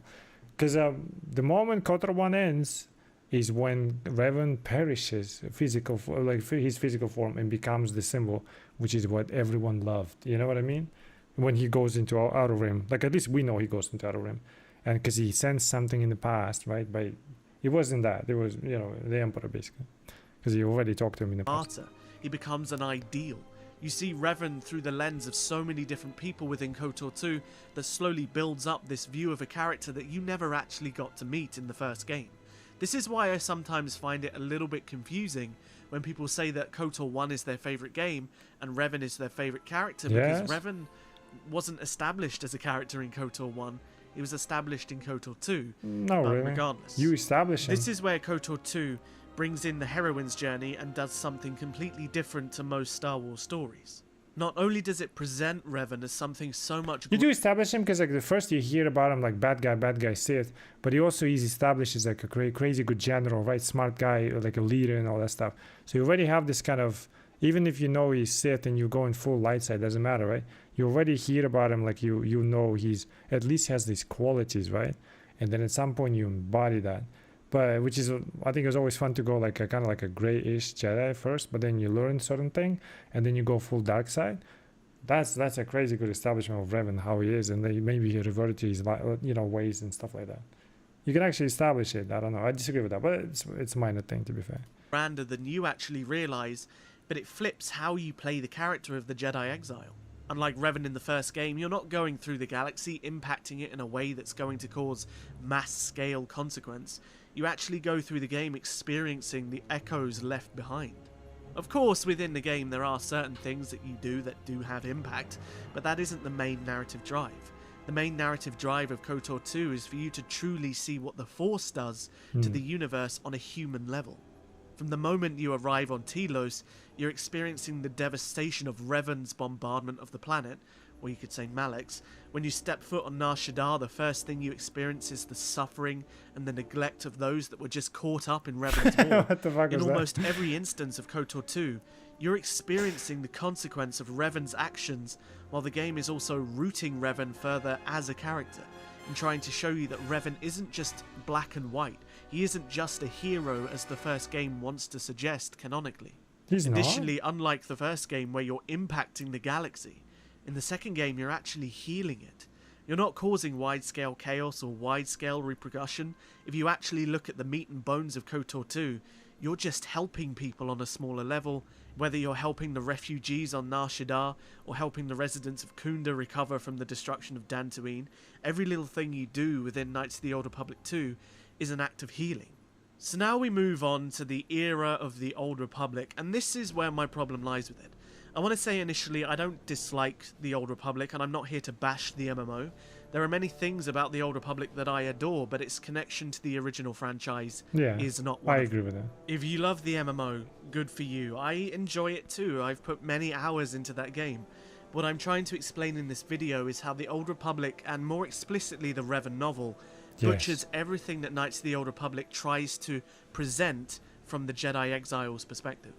Где стресс, там и спазм. От спазма в кишечнике Дюспотален. Дюспотален работает там, где нужно. Like I said, the implication of the fucking ass of the KOTOR 2, and you could do so much more fun with the whole Force and New Jedi, and you know what I mean. You can still have Sith and Jedi, but what the Exile has basically, or like about to create technically, you could have done so much more fun with it, and very in depth, very deep and interesting. But they kind of like completely neglected it. The Old Republic itself is the Revan novel, butchers everything that Knights of the Old Republic tries to present from the Jedi Exile's perspective. First and foremost, Revan's character arc within the Old Republic itself isn't actually the problem. While a lot of people were upset that Revan was kind of shoehorned into the game, made to turn to the dark side, it kind of thematically makes sense. It makes sense, Revan was a but character no. that was always teetering on the edge of the light and dark sides of the Force for the necessity of a wider purpose. And the whole concept of his literal psyche splitting because of this is actually quite interesting. I just think the ultimate execution wasn't done as well as it could have been. Another issue that people like to bring up is the concept of Revan being forcibly turned to the dark side, which kind of goes against the KOTOR 2's narrative of Revan sacrificed, but it doesn't actually change much. The whole concept of Revan's fall being a sacrifice is still in place within the Old Republic. It's just that the Emperor is kind of slithered into the cracks to allow the Emperor's narrative to also fit within the grander story. The real disgrace of the Old Republic is its treatment of the Jedi Exile. Now, there is one thing that is good that came out of the Old Republic and Knights of the Old Republic 2, and that was the canonization of a female Mitra Surik. But that's it. Everything beyond her gender classification and her name is utterly degraded and almost bastardized to give Revan more prominence, and the irony of this is that Revan is the character he is because of the Jedi Exile's story and journey. Now, of course, the Revan novel is explicitly designed to be from Revan's perspective. It is to fill in the gap between Knights of the Old Republic 1 and eventually the end of Knights of the Old Republic 2. But the problem I find with this is that the Revan novel and everything in the Old Republic is treated as a sequel to Knights of the Old Republic 1, when in truth they're sequels to Knights of the Old Republic 2. The Knights of the Old Republic story has been made to be Revan's story, but the truth is, if you really look at it, Knights of the Old Republic is driven by dual protagonists, those being Revan and the Jedi Exile. Because of this forced perspective on just Revan, the Jedi Exile is not treated as the protagonist that she really is. 100%. She's just treated as a plot device to allow Revan to become the only protagonist.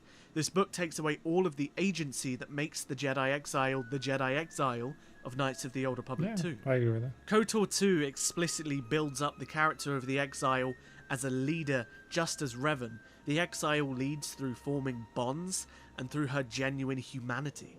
In this book, this is completely taken away. The Jedi Exile becomes a loyal dog that follows Revan around just because he's Revan. There could have been so much development between the connection between the... She was under his command, technically, but not like just because loyal, that's it, you know what I mean? She's way more than that. All protagonists of Knights of the Old Republic, but it forgoes that just to make Revan look cool.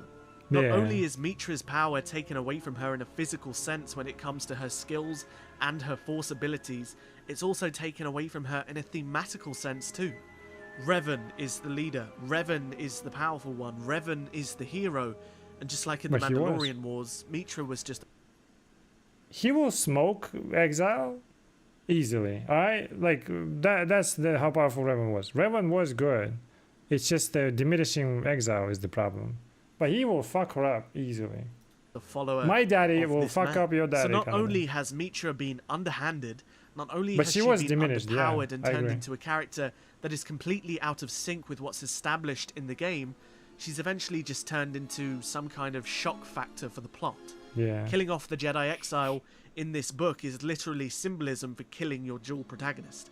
It is symbolism to suggest that her story and that she is not necessary. And as I mentioned before, the irony of this is that there is no Revan as a fundamental character that isn't just a player projection without the story of KOTOR 2 and without the Jedi Exile. So to underhand the Jedi Exile as a character in favour of making Revan something more than her, when they're actually equals as opposites, one being the heart of the Force and the other being a dead spot in the Force, is, as I mentioned, degradation. 100%. From there on, within the entire Old Republic continuity, the Exile is treated as almost nothing. She's like a secondary character. While Revan is treated as this incredible, history-spanning character. In the game, Revan's mask is lauded as an item of historical significance. There's entire storylines that were directly... Remember Skimask, you joined them? the Revanites?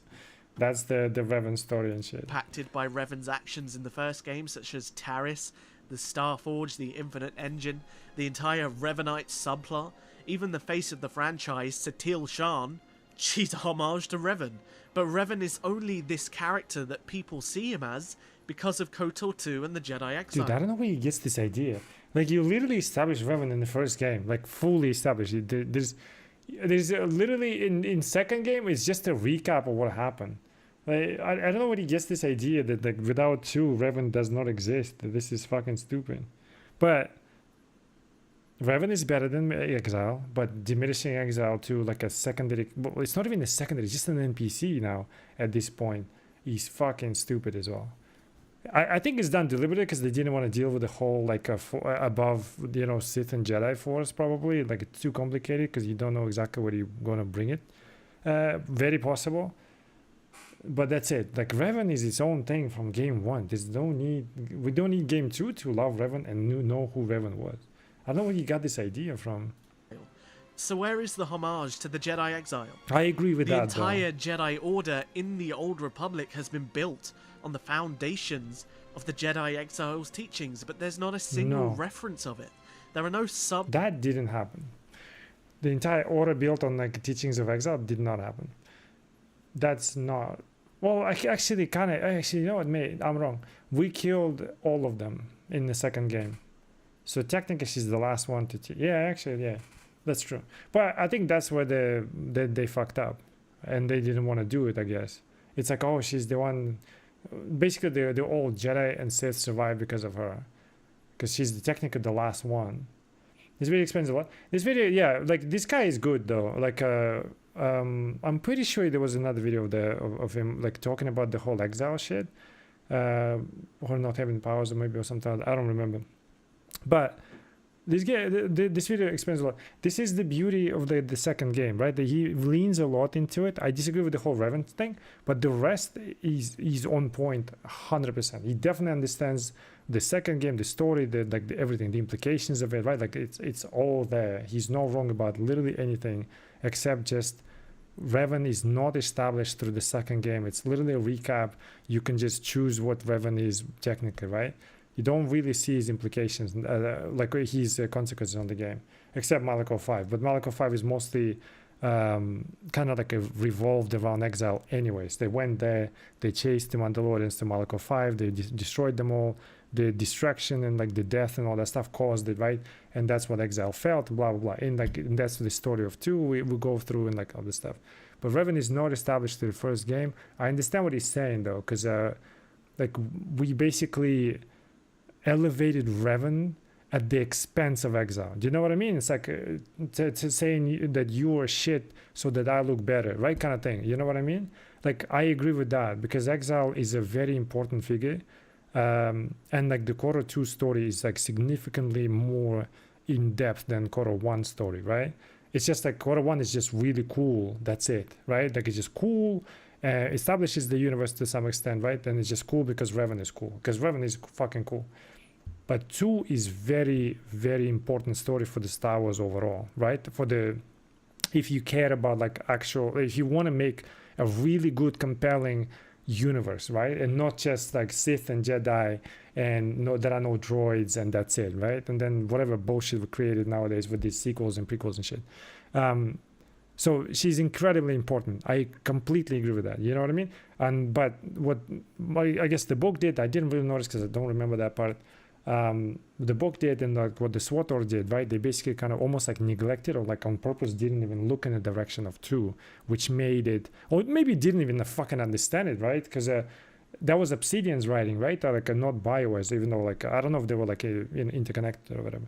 So they maybe didn't even understand it because like first time, if you don't go in depth into KOTOR 2, you almost miss it.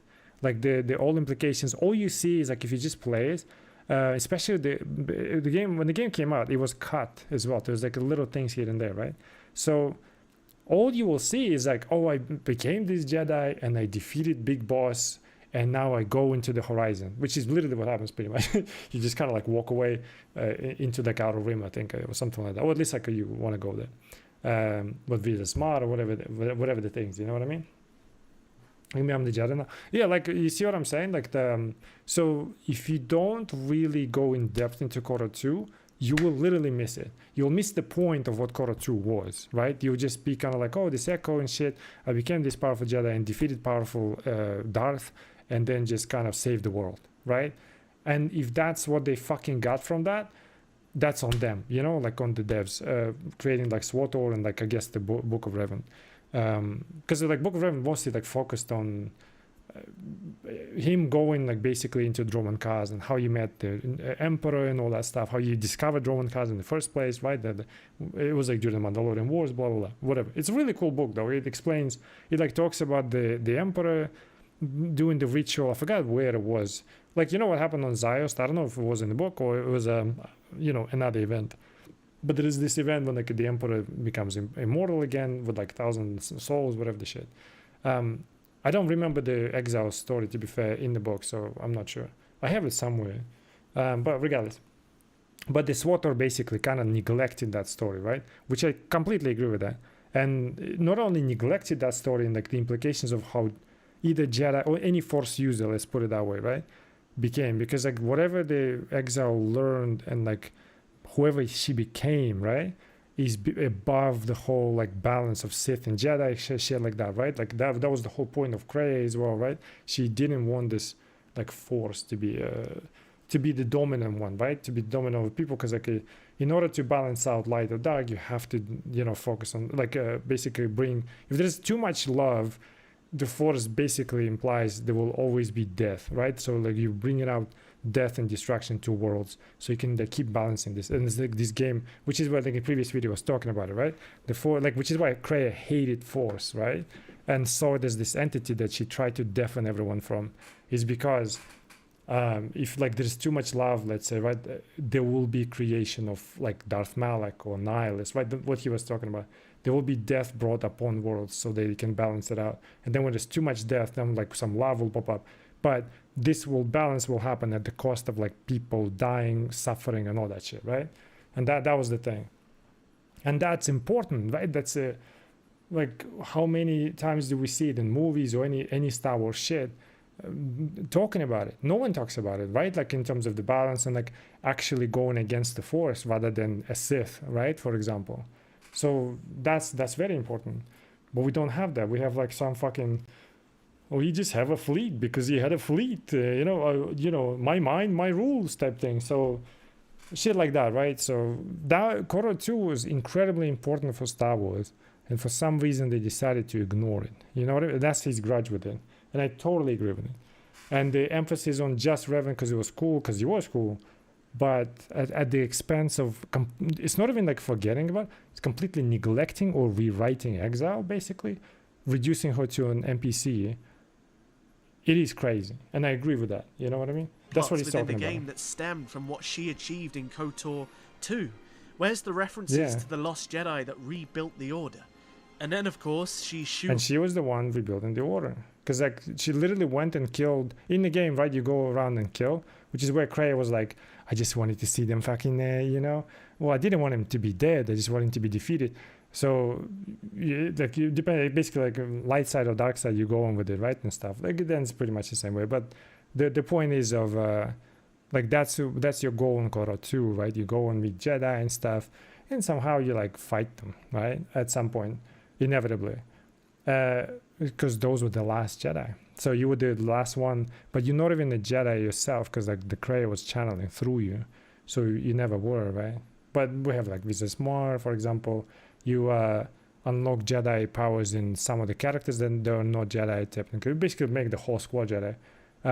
That's kind of like also embodiment of like you recreating the Order to some extent of those, who lost their way type thing. So you have power of teaching basically within the game, right? And that's implying that like at some point you restore the Order, even though you're yourself no longer possible of like Force, right? So, and everything, all of that this is what he mentions, right? Jedi Exile. So where is the homage to the Jedi Exile?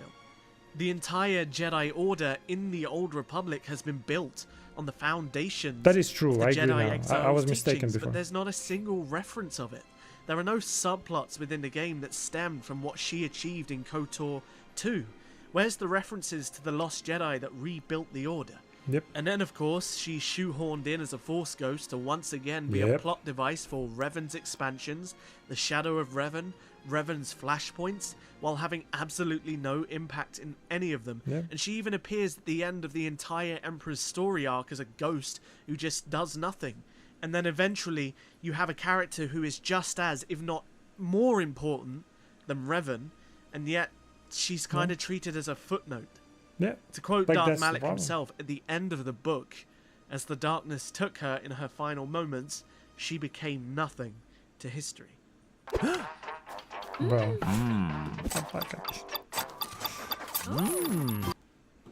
Whether you like Knights of the Old Republic 2 as a game or not, it doesn't really matter.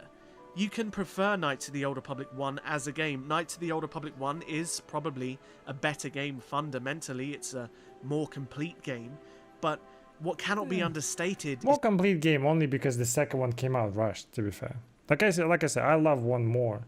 But it's 2 better. 2 is better, right? Like it's just it came out unfinished because of deadlines, whatever the shit it was, the usual shit. But at some point, like, Morris fixed it, basically. It's the importance of Knights of the Old Republic 2's thematics and its narrative when it comes to providing the necessary story-wide exposition that makes KOTOR 1 more appreciated than it should be. And that is why when I see Revan as the face of the franchise, I'm kind of disappointed and I'm saddened because he is merely one half of a wider whole that is the beautiful story of Knights of the Old Republic and everything that surrounds it. This video was a little bit different for me. I'm used to creating long scripts, doing lots of research and editing and chopping things to create the narrative that I'm trying to portray. But this video was me just rambling on about something that mattered to me. I want to try and bring you videos a little bit quicker than usual. Alright, this to do is that, I'm going to need to rambling. break my usual Good video, bro. Good long-winded video. workflow.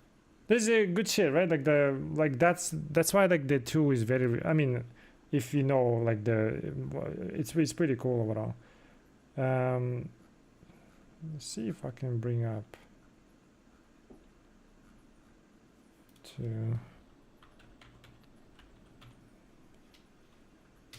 Don't know if I can find it. Let's see this one real quick as well. Powers are growing. I think I might have It watched gives this you one. ideas, it gives you possibilities, but it never truly gives you the answer. Star Wars Knights of the Old Republic 2 is full of mystery on so many... Absolute cinema. It is like that's what I'm saying. Like you should play those games. They're really good. Like 1 is good for what it is, because it was just like a great plot. Obviously the times. I think RPG wise is fantastic. The world establishment like is fantastic. It's like a new era, right, and all that stuff. So you go through the world and the characters are all of them pretty much awesome. You meet HK, 47. That's like the best creation out of all Star Wars is HK. I can guarantee you. The way he talks, the way like, what do you call it? The way he treats people and stuff. He's very unapologetic and very good. Stuff like that. And then in 2 you meet them. Oh, it's even better. Like he's good shit, man. levels. It gives you ideas, it gives you possibilities, but it never truly gives you the answer. And for me, one of the greatest mysteries of the game is the protagonists themselves, the Jedi Exile. Because we know as we play through the game that this character is a wound in the Force, a dead spot in the Force in which its will might be denied. However, throughout the game we are supposedly reconnecting to the Force. We're not though. Hold on, I'll be right back 1 sec, okay?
All right.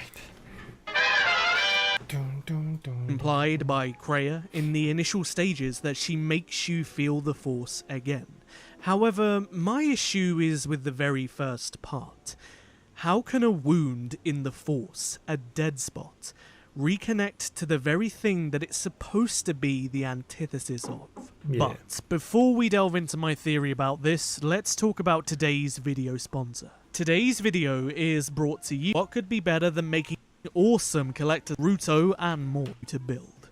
If you BS to one and going to Oh god, that's a bona. Ищем будущих 1С разработчиков. Научим с нуля программировать на 1С, автоматизировать. You can learn more. If we look at the Jedi Exile's opposite, Darth Nihilus, as an example, he's been utterly corrupted and consumed by the wound. And this is because he embraced the Force, and this made him more powerful, but but it eroded his humanity, and by the end he's a literal entity of dark intent. That is the only reason he can wield the Force, because it's almost a manifestation of that wound trying to eat more.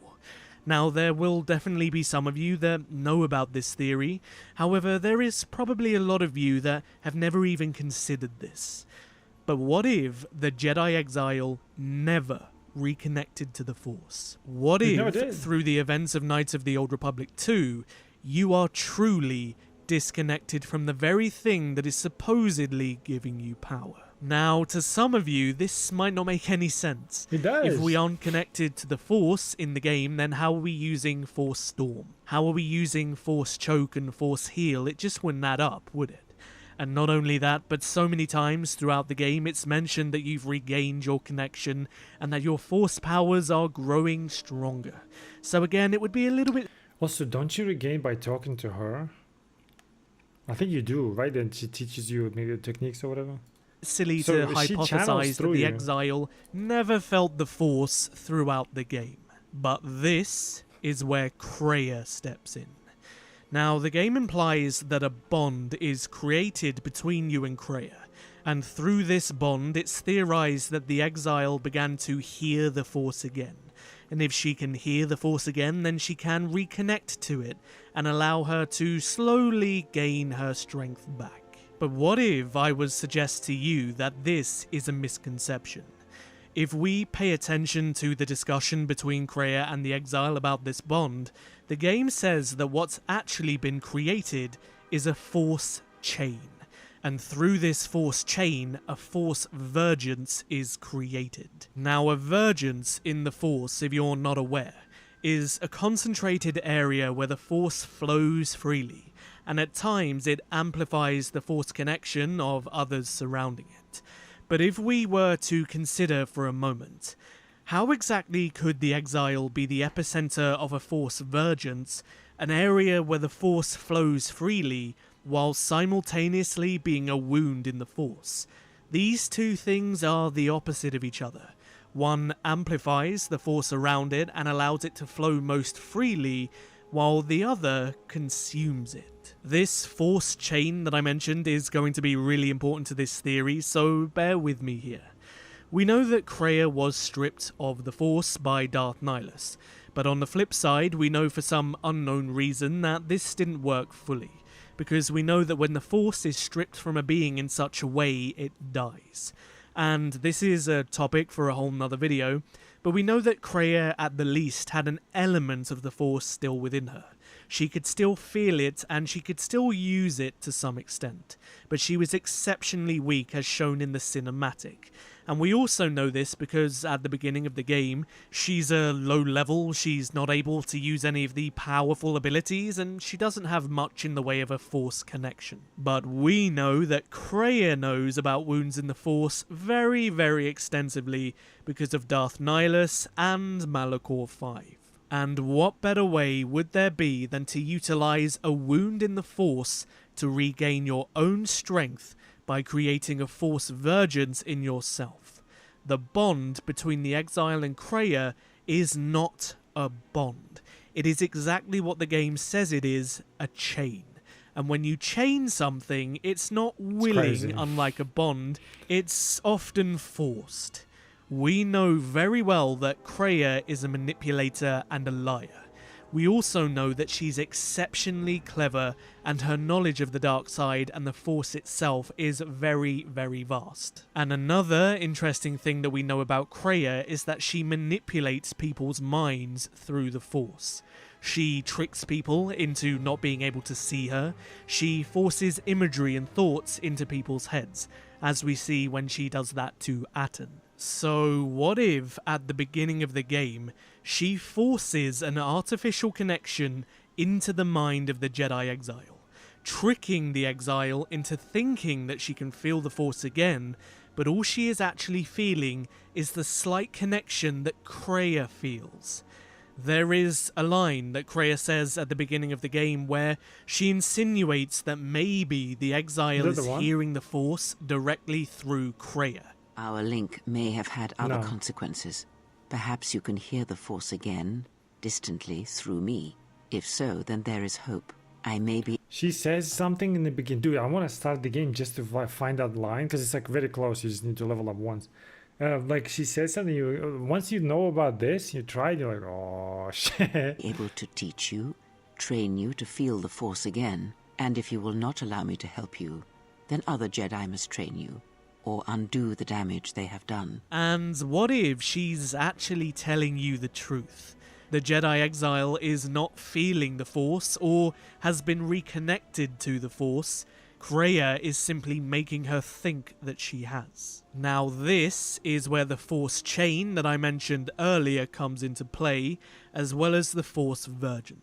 I have to tell, you're built like a pro. My husband says chest is the hardest muscle to build. What's your superset? I don't have one. No After gym. your diet. No gym. It's such an AI shit. You can hear the voice. Oh my god.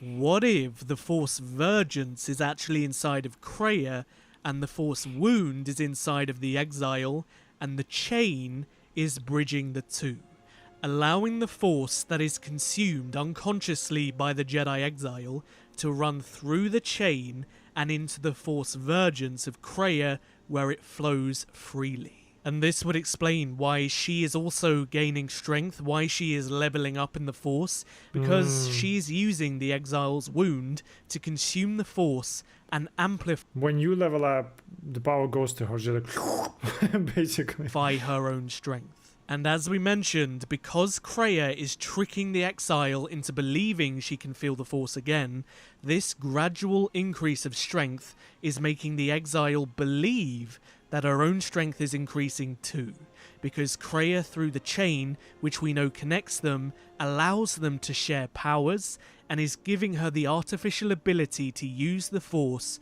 through her. And if you noticed in the game, this chain between the two only ever seems to go one way. For example, when Kreia's hand is chopped off, the Exile feels it, and yet when Mira incapacitates the Exile with high-strength drugs, Nihilus, help! She's sucking my farts out! Ah! Fuck. When Kreia's hand is chopped off, the Exile feels it. And yet when Mira incapacitates the Exile with high-strength drugs, Kreia's just chilling and seems to be unaffected. Also, in the dark side route of the game, Kreia will lecture you in the Jedi Enclave, and then she will stab herself. And this completely incapacitates you, and she tells you that you basically can't do anything to her without harming yourself.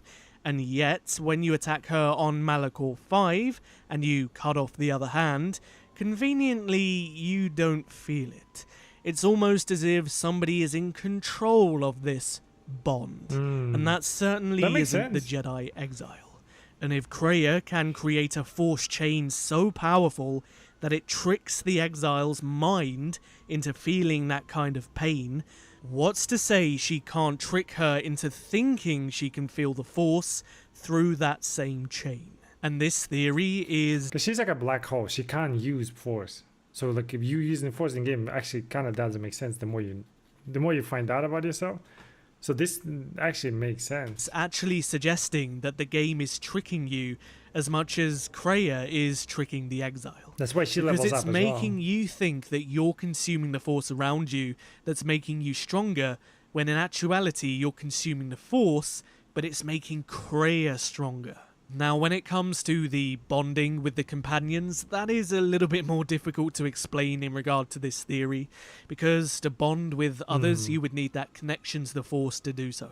And of course, this theory is suggesting that the Exile doesn't have any connection to the Force. She's just being tricked into believing that she has one, and due to that chain, she is then able to use the Force through Kreia.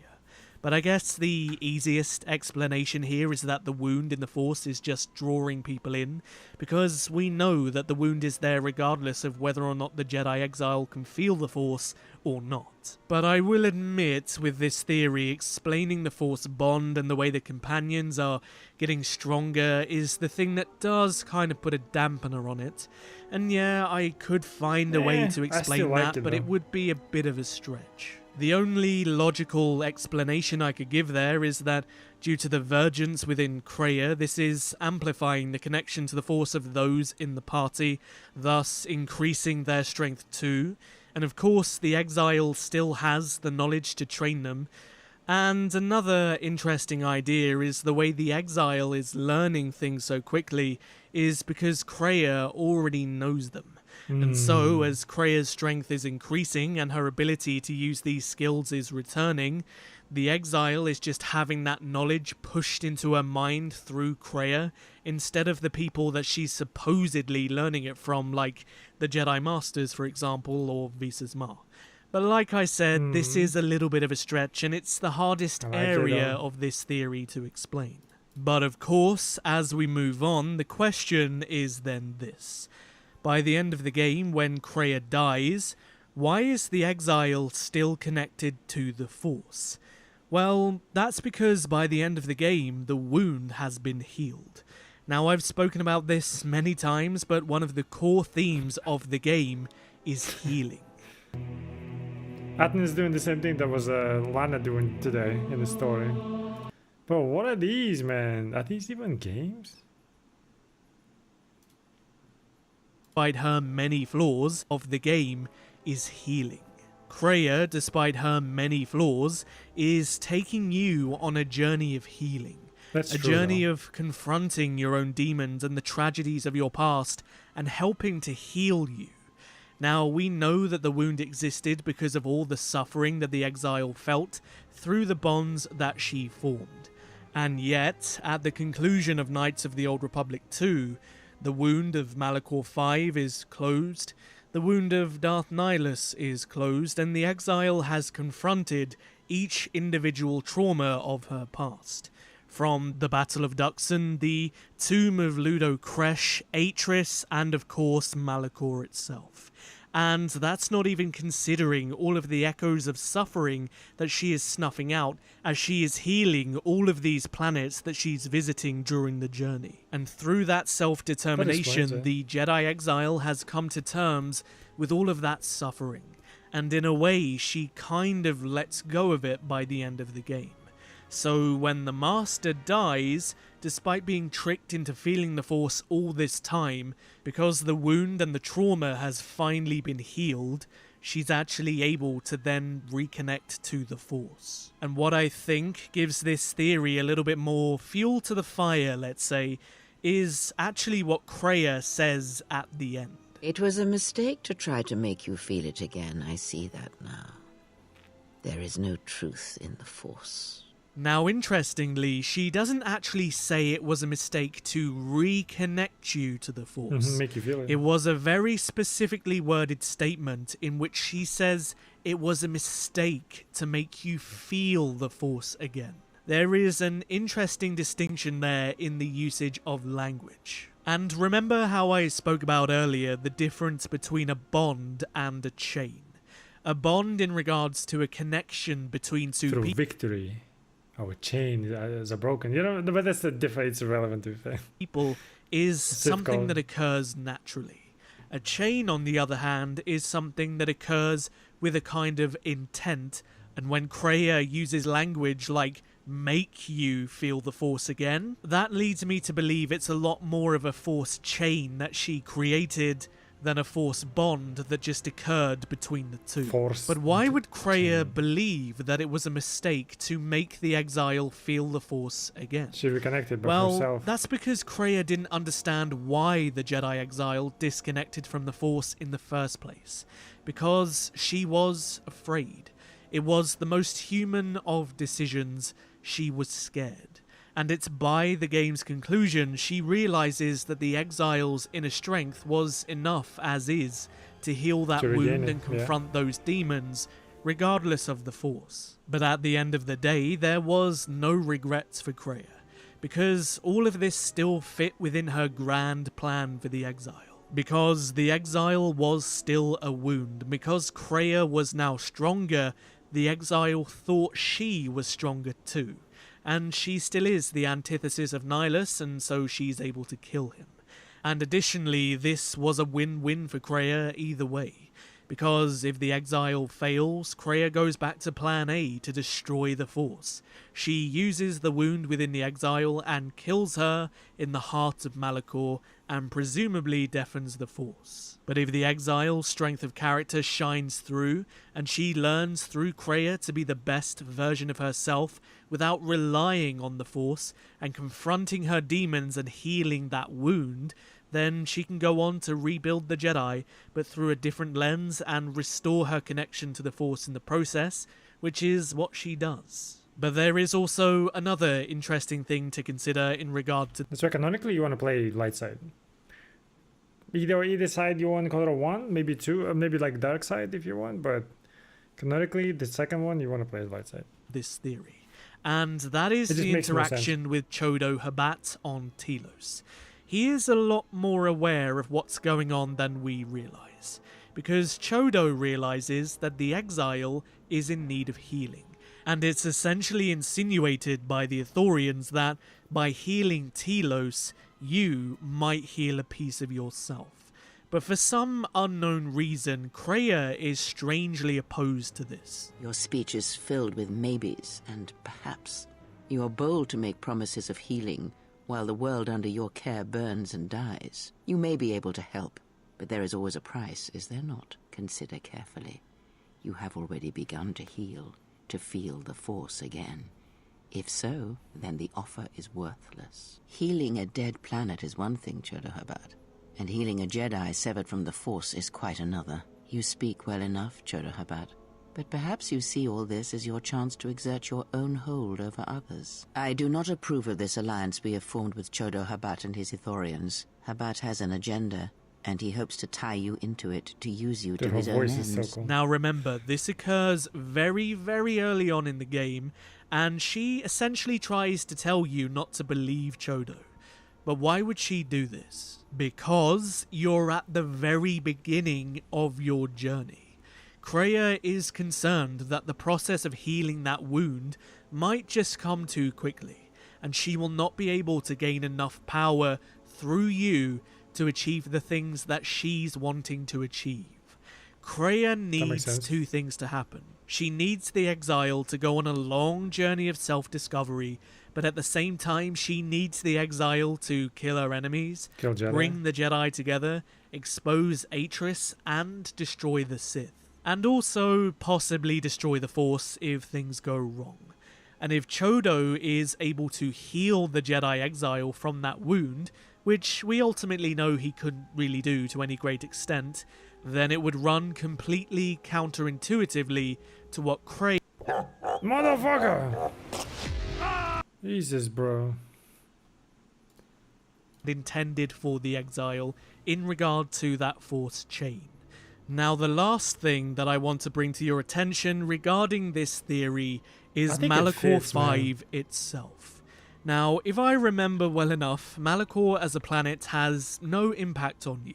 When you arrive on Malachor, you are fine, your strength isn't sapped, you don't feel the effects of the planet. You do not feel the supposed intense agony that you are supposed to be feeling within this wound. If the exile was connected to the Force, she would be suffering. Now, yes, you could argue that because she is a wound in the Force anyway, another wound isn't affecting her because she's used to it. But that wouldn't really make any sense, because the exile isn't used to the wound in the Force whilst being connected to the Force.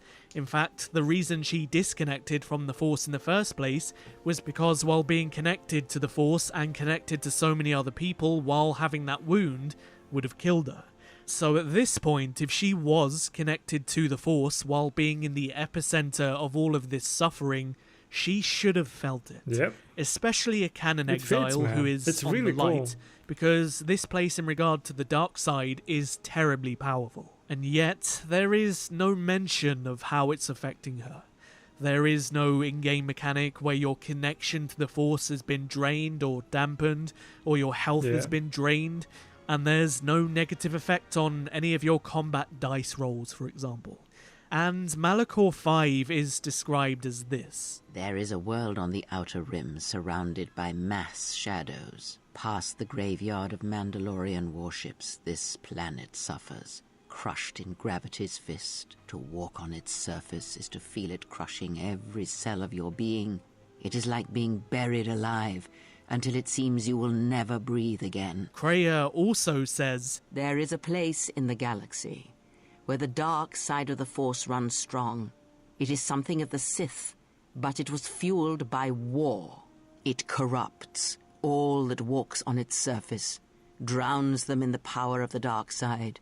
It corrupts all life, and it feeds on death. But the exile doesn't feel anything. Now, for those of you that do know, like, literally every line of dialogue from the game, you're welcome to prove me wrong that the exile doesn't really feel anything.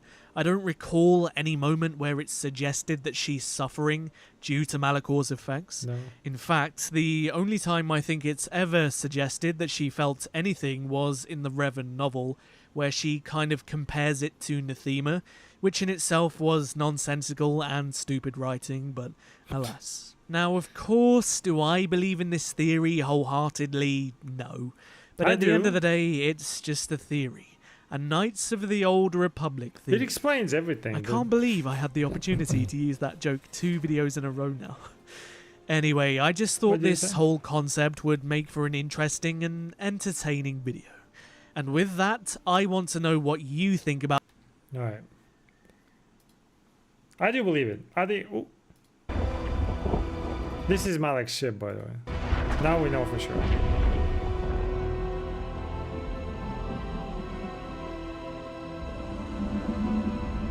Don't tell me she's like Malak's daughter or some shit. No, wait.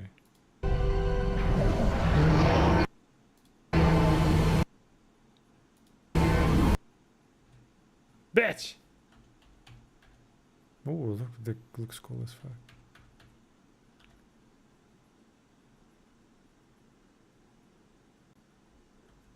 I thought it was Malak at first, I'll be honest. The bald guy. But it's not. What is that? That's, yeah, it's a droid, yeah. But like, I thought at first, because he's very tall, right?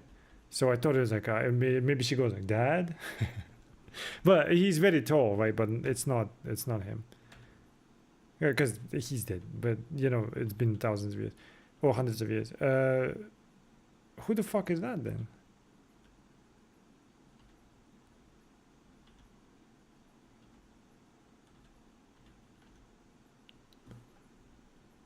That's obviously his like visor, right there, his eyes or whatever. He's looking this way. What is that? Trying to think like what the fuck could it be? Oh, that looks cool. She came to kill it. Okay. What if it's a freaking Scorpio?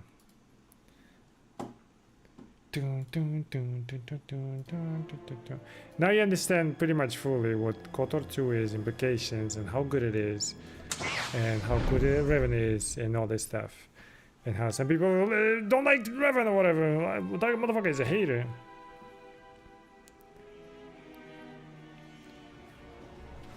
Alright. Now, where's my beautiful bounty hunter? Are you gone already? Oh, I wanted to inspect you more.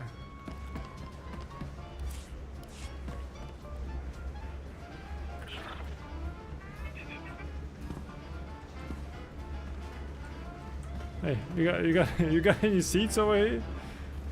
Wait, can I get a ride? Is it his companion driving this shit? Like, that's kind of cool. Am I expowered yet? I mean, I'm getting into this story. The weekly bosses, so like that. Weekly bosses, what is that? I started doing like this like my just to level out this the weekly flashpoints and shit. How do I start a new story, bro? Is it errors? Oh wait, I need to do. I thought I was doing Legacy of the Sith. We were doing Onslaught now, right? Required error. Access to Onslaught error. Completed the Iokath error. Oh, Ah, we're not even... Oh. Oh, that is way more than I thought. Interesting. Oh, I titled my shit Legacy of the Sith. I saw a script a couple of errors apparently. Ah, shit. A trailer. Let's watch this. Contact! The Sith Empire and the Republic. They're on Iokath, and they appear to be fighting for control of the superweapon. The choice is yours, Commander. Is that the superweapon droid?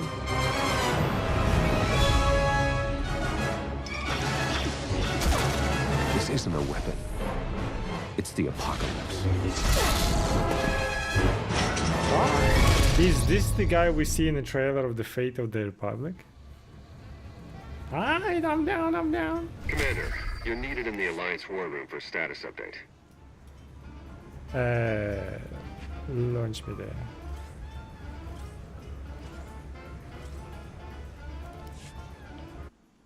Okay, let's see. Dun, dun, dun, dun, dun, dun. Don't call me Commander. I am Darth, you bitch.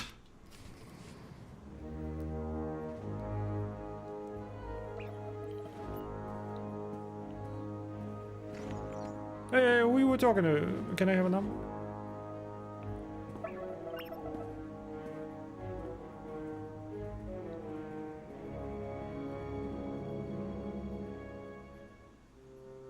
Oh my god, I forgot, I've got my own throne and shit.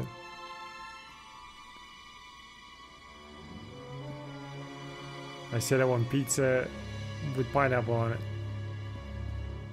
She wants pineapple. Oh, whatever, okay. The Eternal Alliance is getting stronger every day, Commander.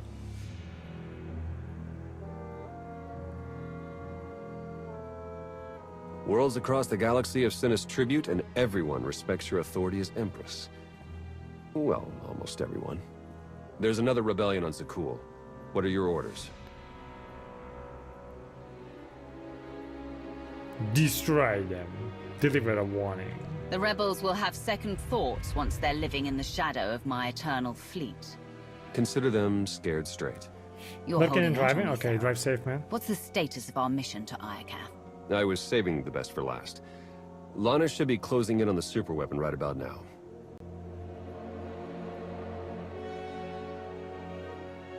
Get our own fucking throne and shit. That's kind of cool. So if you play Republic Trooper, you're fucking Emperor as well? Come in, Lana.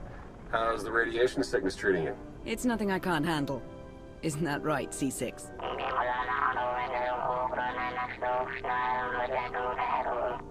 You heard the droid. Mm-hmm.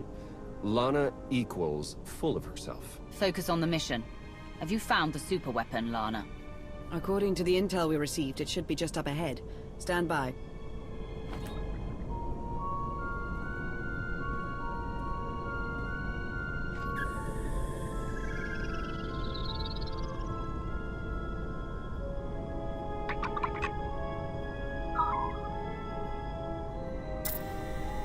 That super weapon's ass, no? Kinda looks like it. Target located. Commencing scan. Power levels are off the charts, and rising by the second. Incredible. Contact! Oh shit! No, hey, I paid for him!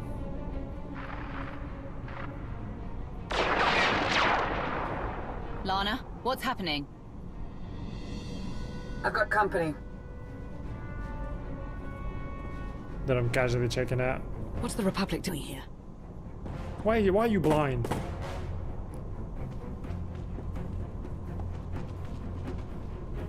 The Sith Empire. They must be after the superweapon. She betrayed me. Oh, we made an alliance.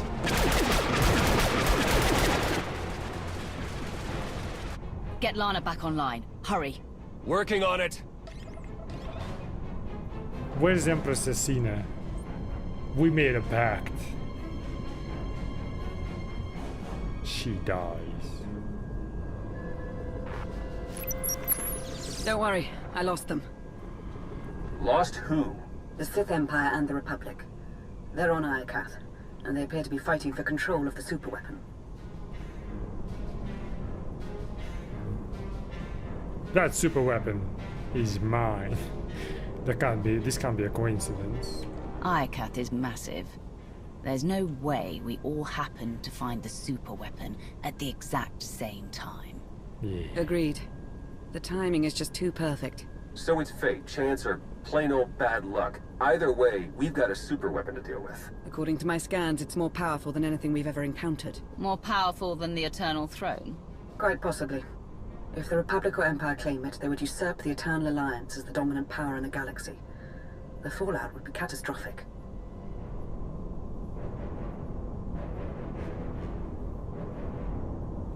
We have to stop them. If they say super power like 3-4 more times, I'm going to be upset. Sounds like my kind of weapon. Between the Eternal Throne and this super weapon, I could conquer entire star systems before breakfast. But first, we will need to secure it. We'll meet you on Iokath, Lana.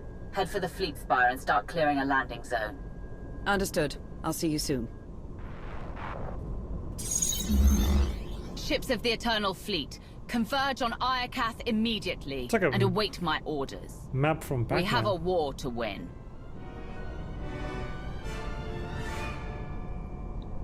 So we're gonna meet Scorpio probably? I would imagine. With this fleet, no one can stand against that. We can just go and take super weapon. How are they gonna justify it now? We're just a fleet with no weapons. Hello, Iokath. You're looking as dangerous as ever. Something's wrong. The Imperial and Republic fleets aren't attacking each other. It's a trap. No. Something is scrambling our weapon systems. It's coming from the planet's surface, near the super weapon.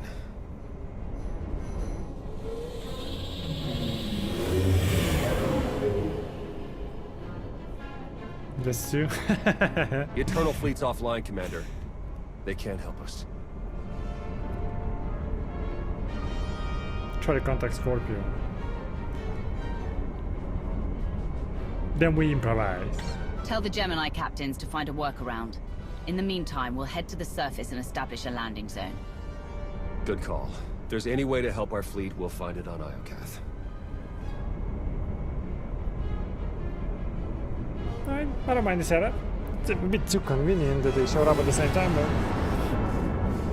I'm curious why they're not attacking. Oh, they're not attacking because they're... Okay. We shut down, they're shut down as well, right?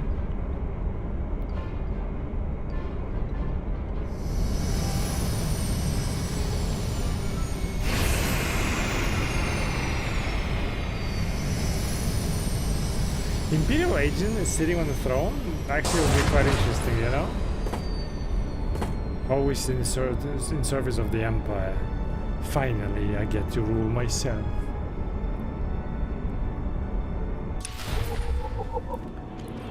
Republic trooper, though. This'll help. Smuggler, I can see that, you know? Oh, I get my own Empire? Hell yeah. But Republic trooper? You're the Emperor.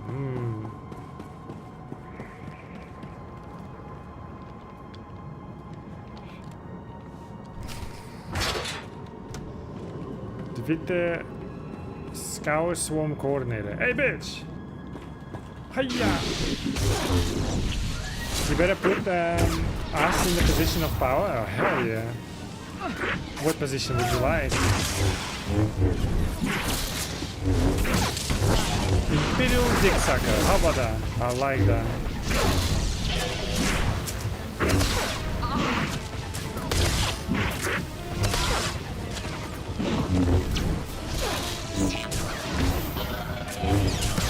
No survivors.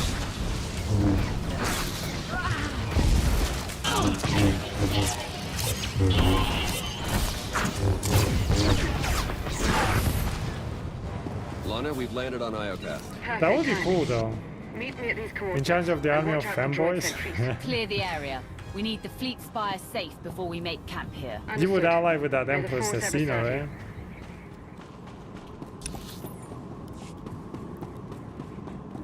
You would be all over her personality.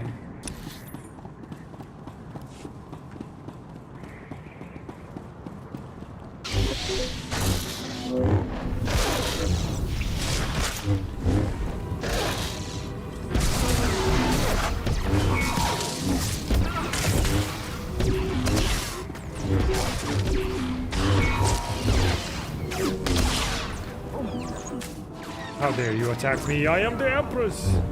It's like the most insecure Sith, you know? Gotta say, you gotta tell everyone that I'm Empress and shit. Eliminate threats.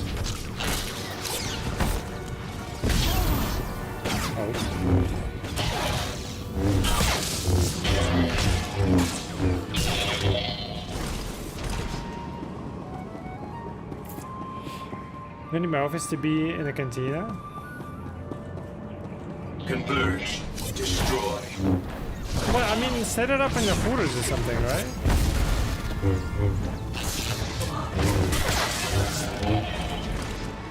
If your office can't go to Hooters, bring Hooters to your office.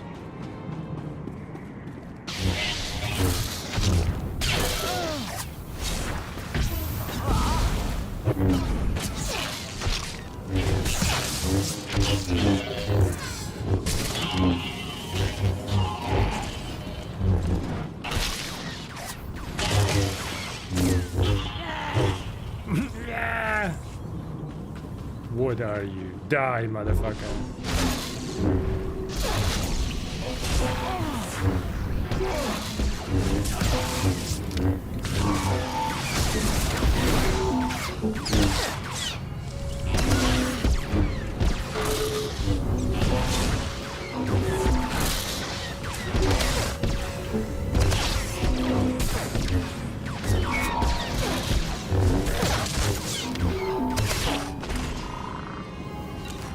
Beautiful. Upload lines codes, set up landing beacons.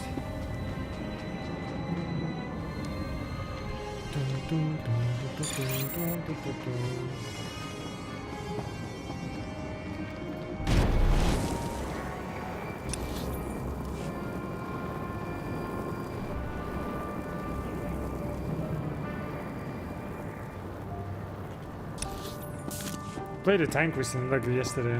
Yeah, leveling my shit. I really enjoy tanking in this game.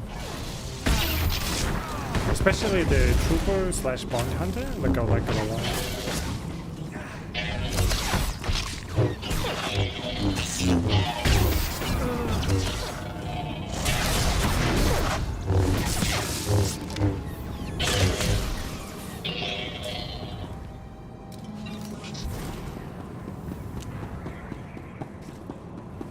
How many people can be in an operation, by the way? I want to one day for us to do an operation or something. And also, preferably blind. Have you done them before? Like, preferably blind, but...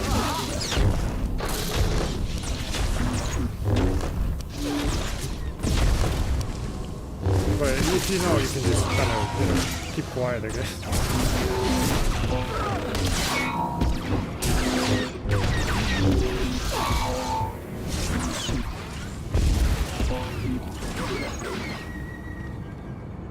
8 to 16? Oh shit. This part of the storyline is for everyone or only for Sith Lords? Well, that's what we're joking about. Like, yeah, it's for everyone. Once you do your main era, the first one, to level 50 story, after that, everything is for everyone. So, like, if you... That's what I was saying, like, if you're a Republic Trooper, Emperor of the Eternal Throne? Yes, that's me. You know, it's like, what the fuck? No, I am curious how it's gonna go, but it is interesting.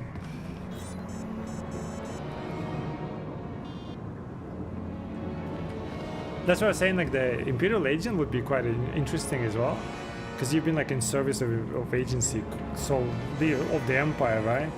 Constantly, but now you get to rule your own. Like it's an interesting implication overall. Restore balance. I was saying, if you guys are playing like consistently, we should try one day. We'll first of all do flashpoints together, right? But at some point, like try to do a raid, you know? which is operation or whatever, right? I've never done a single raid. Well, did I attempt one when it was like super easy, whatever? But I would like to do like a raid one day. You know, I've never done it like legit. Even though I played since the beginning of times. By the time I was ready for them, the population dropped. So, you know your time zone? Yeah. Well, I mean, yeah. We've done any operation on flashpoints. We should do flashpoint at least. Operations or raids, you're too late or too early for that. I think me as well. But we'll do flashpoints at least, you know? That's why I was saying, like, once you're done with the quarter run, let us do at least, I forgot the name of it again. That thing that I did the beginning, Black Talon. We can do Black Talon together. With like choices and everything, you know? Because if you do just through Group Finder, they will all be skipped, so it's not interesting. Oh yeah, like, well, I want to do anything group content with a group, right? Because like I did the Kaon on the Siege, the zombie one, or whatever the shit. That one is pretty cool. I think you will like it as well, you know? You jump on the fucking turret, fucking shoot. But I want to do them with stories, right? So he can experience them. And to be fair, me as well. And that's like making choices, dialogues, right? And just kind of go through it. Because like if you do it through the like dungeon finder, they're all automatically skipping. So no matter what you do, they just be skipped. So that's not fun. I mean, it's okay to just do them, but for the first time, we should do them as like story. And it would be fun to do it in a group that actually making choices, you know? And just see how it go. I don't know what uprisings necessarily are. Is it like the Chaos on the Sieges uprising, isn't it? I don't remember. I think I've done those, I think. In the past, at least. Just kind of like play in a more controlled group in terms of what we do and where we go, you know what I mean? Maybe we can do it on like weekends and shit, you know? Obviously we need more people, but I don't know, spread the word, let's grow the channel and then fucking make some groups, you know?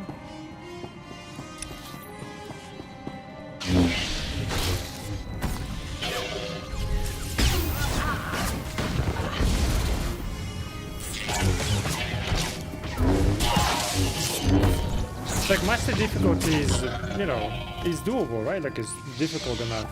It's not like everything is just walkthrough content, or is it? I mean, master dungeons, they seem to be okay, considering that was with low gear.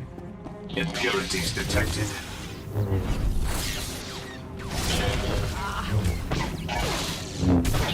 Like I want something like challenging enough content, so it's not a snooze fest, you know.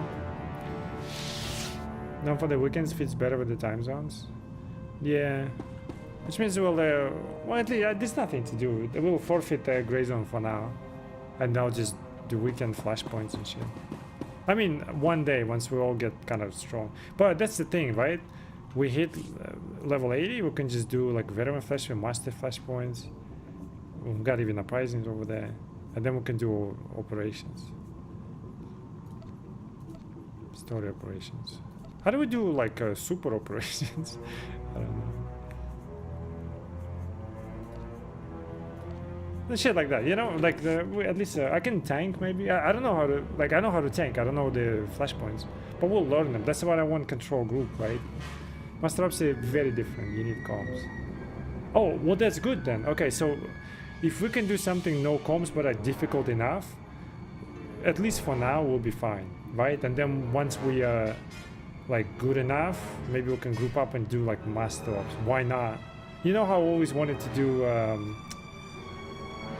ultimate raids in Final Fantasy. I would love that as well, right? But because of my time zone, it's impossible. But we can organize something, you know, just to play like at least dungeons for now, and then see if we can do uprisings and raids. I'm down. We just need a healer. I mean, it depends on what you guys want, right? Like DPS or tank. I don't mind tanking. I just don't know where to go. I'll just bring my bounty hunter if we're doing it on the Imperial side. We just need like a healer. I don't know how many tanks we need for like 8 or 16 people, but point is, at least we need to start working towards that, right? I think that'll be fun. No, folks, what did you say? People work at this hour. No, but on weekends, you know? And also, on weekends, preferably my first stream time zone into this one.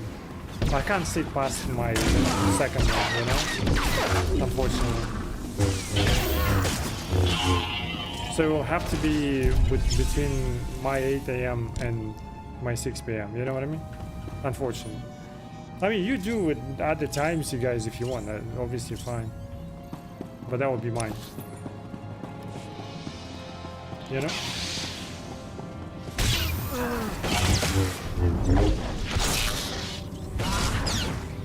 So that's why probably we'll have to do it on weekend, at least for me.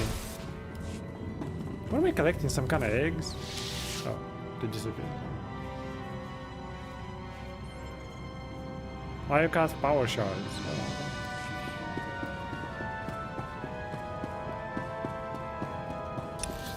But you know, like it's always a dream of mine to like play proper with people, you know? Just never happens. You know, like I dropped this game in the past. It was because I have distinctive. Do you remember the transition from like multiplayer from MMO to kind of like a single player-ish, right?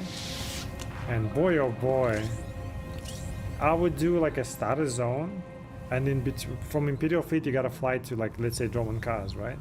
But I would always not skip Black Talon, and I would always find a group for Black Talon and do that, and then end up in the Roman cars.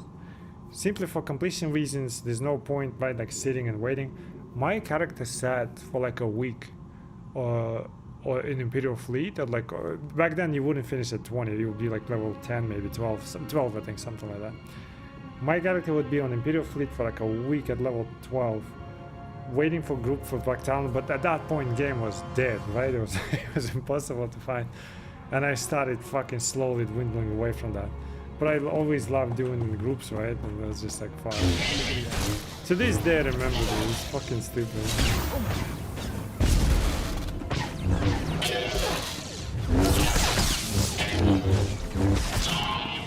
So like I like doing flashpoints and stuff, you know, especially in the group, so this will be hella fun. Because we don't have to rush. We don't have to, you know, just skip everything. We can just do all the bonuses and just kind of like just play, right? Literally just play. There's no point like anything else. With randoms, it was so weird. Like yesterday, I was just kind of like randomly doing one.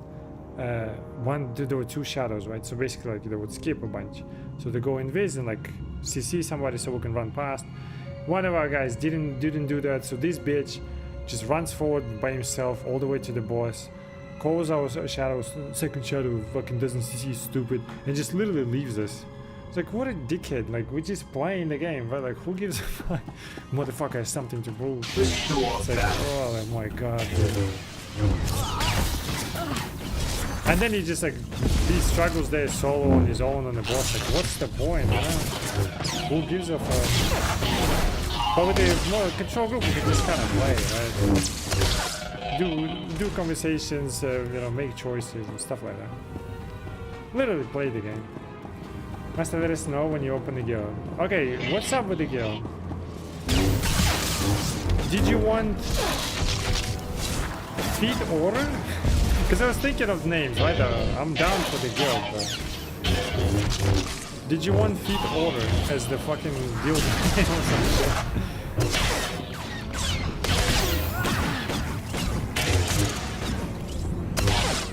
Like, I don't want something stupid, but the Feet Order kind of works, I guess. Lady boys? I don't know, it's kind of weird. But let us know what guild name you want. Let's create one. I can create one, I guess. And we'll go from there. I'll create one today then. I'll create like a 2 for Republic and Imperial side maybe, just in case if we keep switching. If whoever wants to join, right?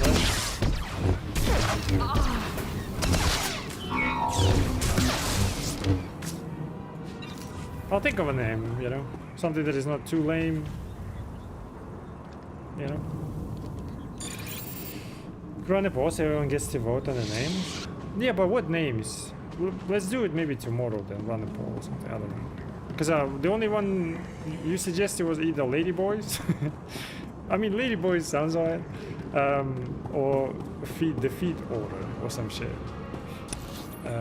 Otherwise, like I don't know. We had 0 boys in the past because we kept gambling all the points in this channel, which was kind of fitting. Maybe I'll bring back 0 boys, at least for the public. For the Imperial side, maybe we'll do feed order. Yeah, like literally the feed order. That's the only like suggestion so far. So.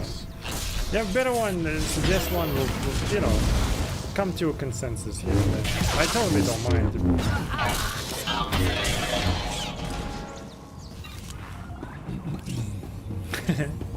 How about we name it Weird Leave? People Leave.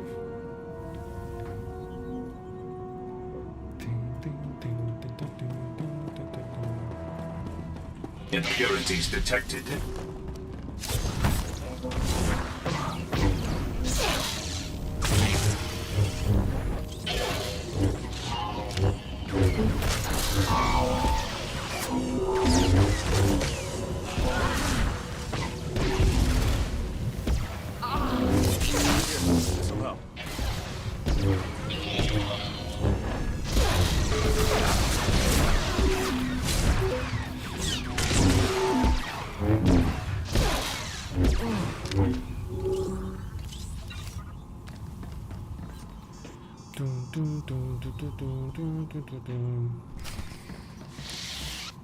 Says I got terminal node. Okay. Is he peeing? What is what is he doing?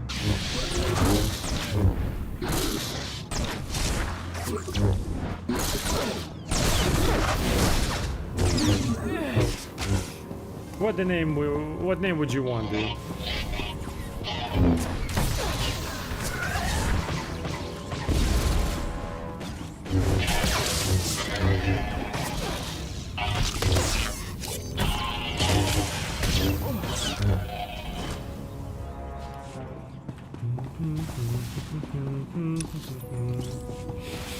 I will never tell.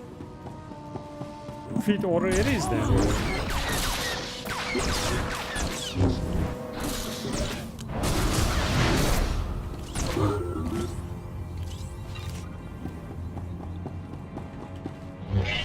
Get the fuck away from the console. And die.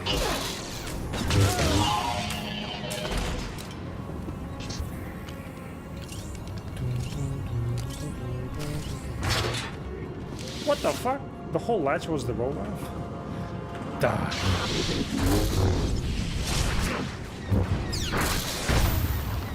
Excuse me?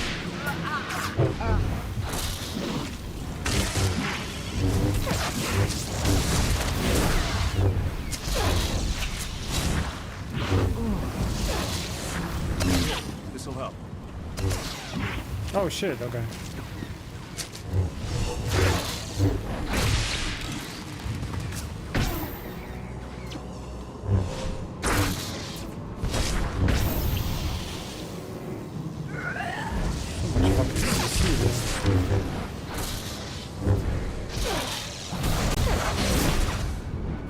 Bitch ass! Get the fuck out!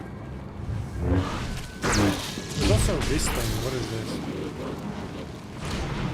Whoa! What the fuck?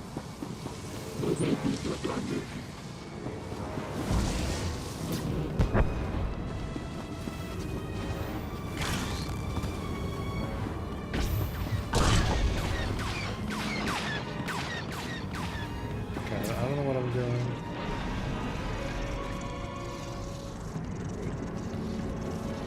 I think I'm the... Do I beat this thing?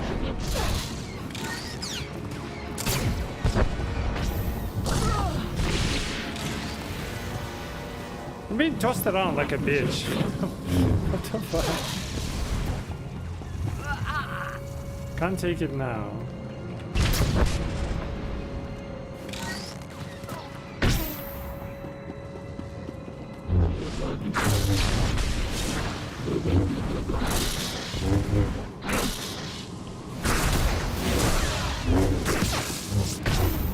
opened them before.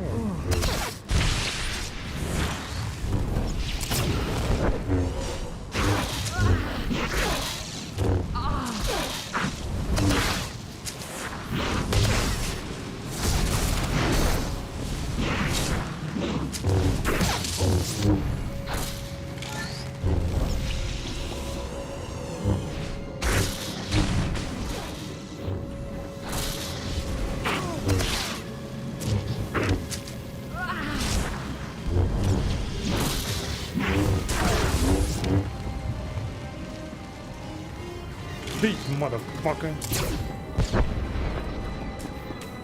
Maybe I gotta do it later.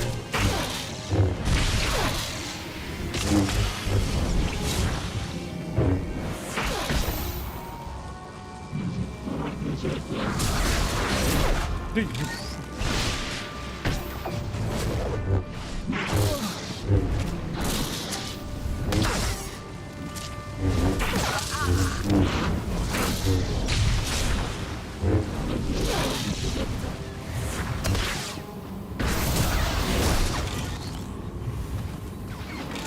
What the fuck? He's being tossed around.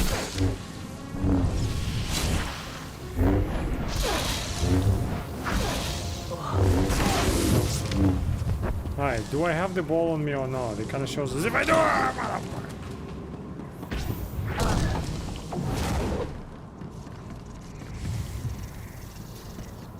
Okay, I don't know. We'll just go after him.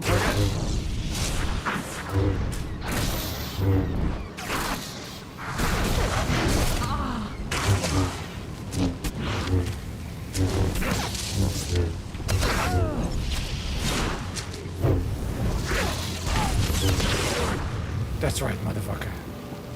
Sit there.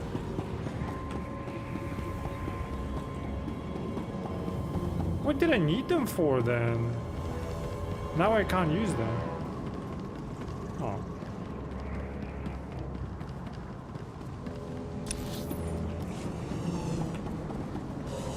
Maybe it turns off the lasers? I don't know. Let me give you a hand. Give me a head?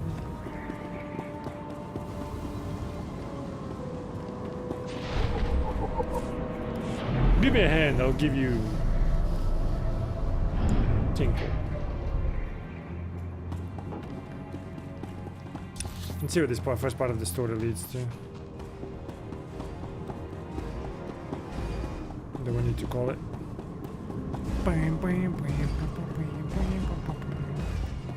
Are these mine? Dude, I have this ball like stuck to me as well.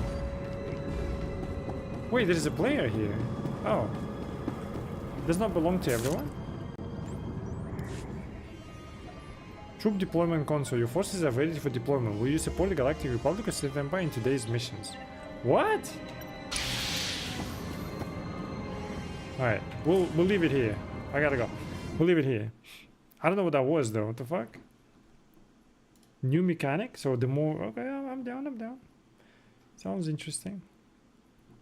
Alright. We're gonna call it there. Anyone who has been here, appreciate it. I'll think about the... what do you call it? The guild and all that stuff, right? I'll maybe make it today. I'll think of like a cool name, I guess, right? So we all enjoy it. For now, I guess Imperial side. I'll drop guild name ideas on the Discord. Okay, yeah, let me know as well. And then... yeah, sure. Okay, perfect. And then we'll go from there, alright? Everyone who's been here, thank you so much. Hopefully you guys enjoyed it. Enjoy the rest of your day. Hopefully enjoyed the whole like KOTOR 2, you know, I guess like story implications and all that stuff. It's very solid. I suggest you play 1 and 2. Pretty good games, but otherwise, thank you for being here. I guess we'll do like a weekends of Star Wars as well. There's no need to do Grey Zone right now anyway, so. I'll see you guys next time. Goodbye. No, it's not gonna be fun, boys.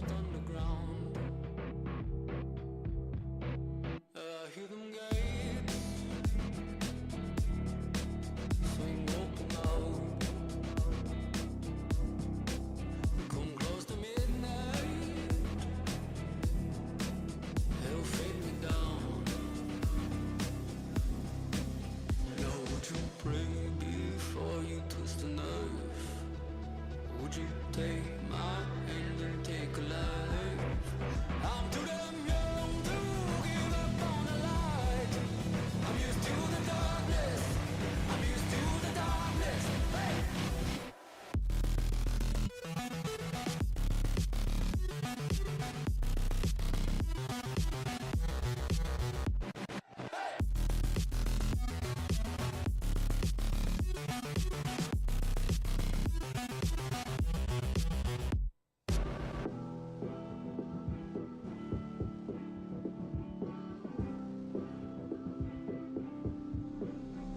smell of rose.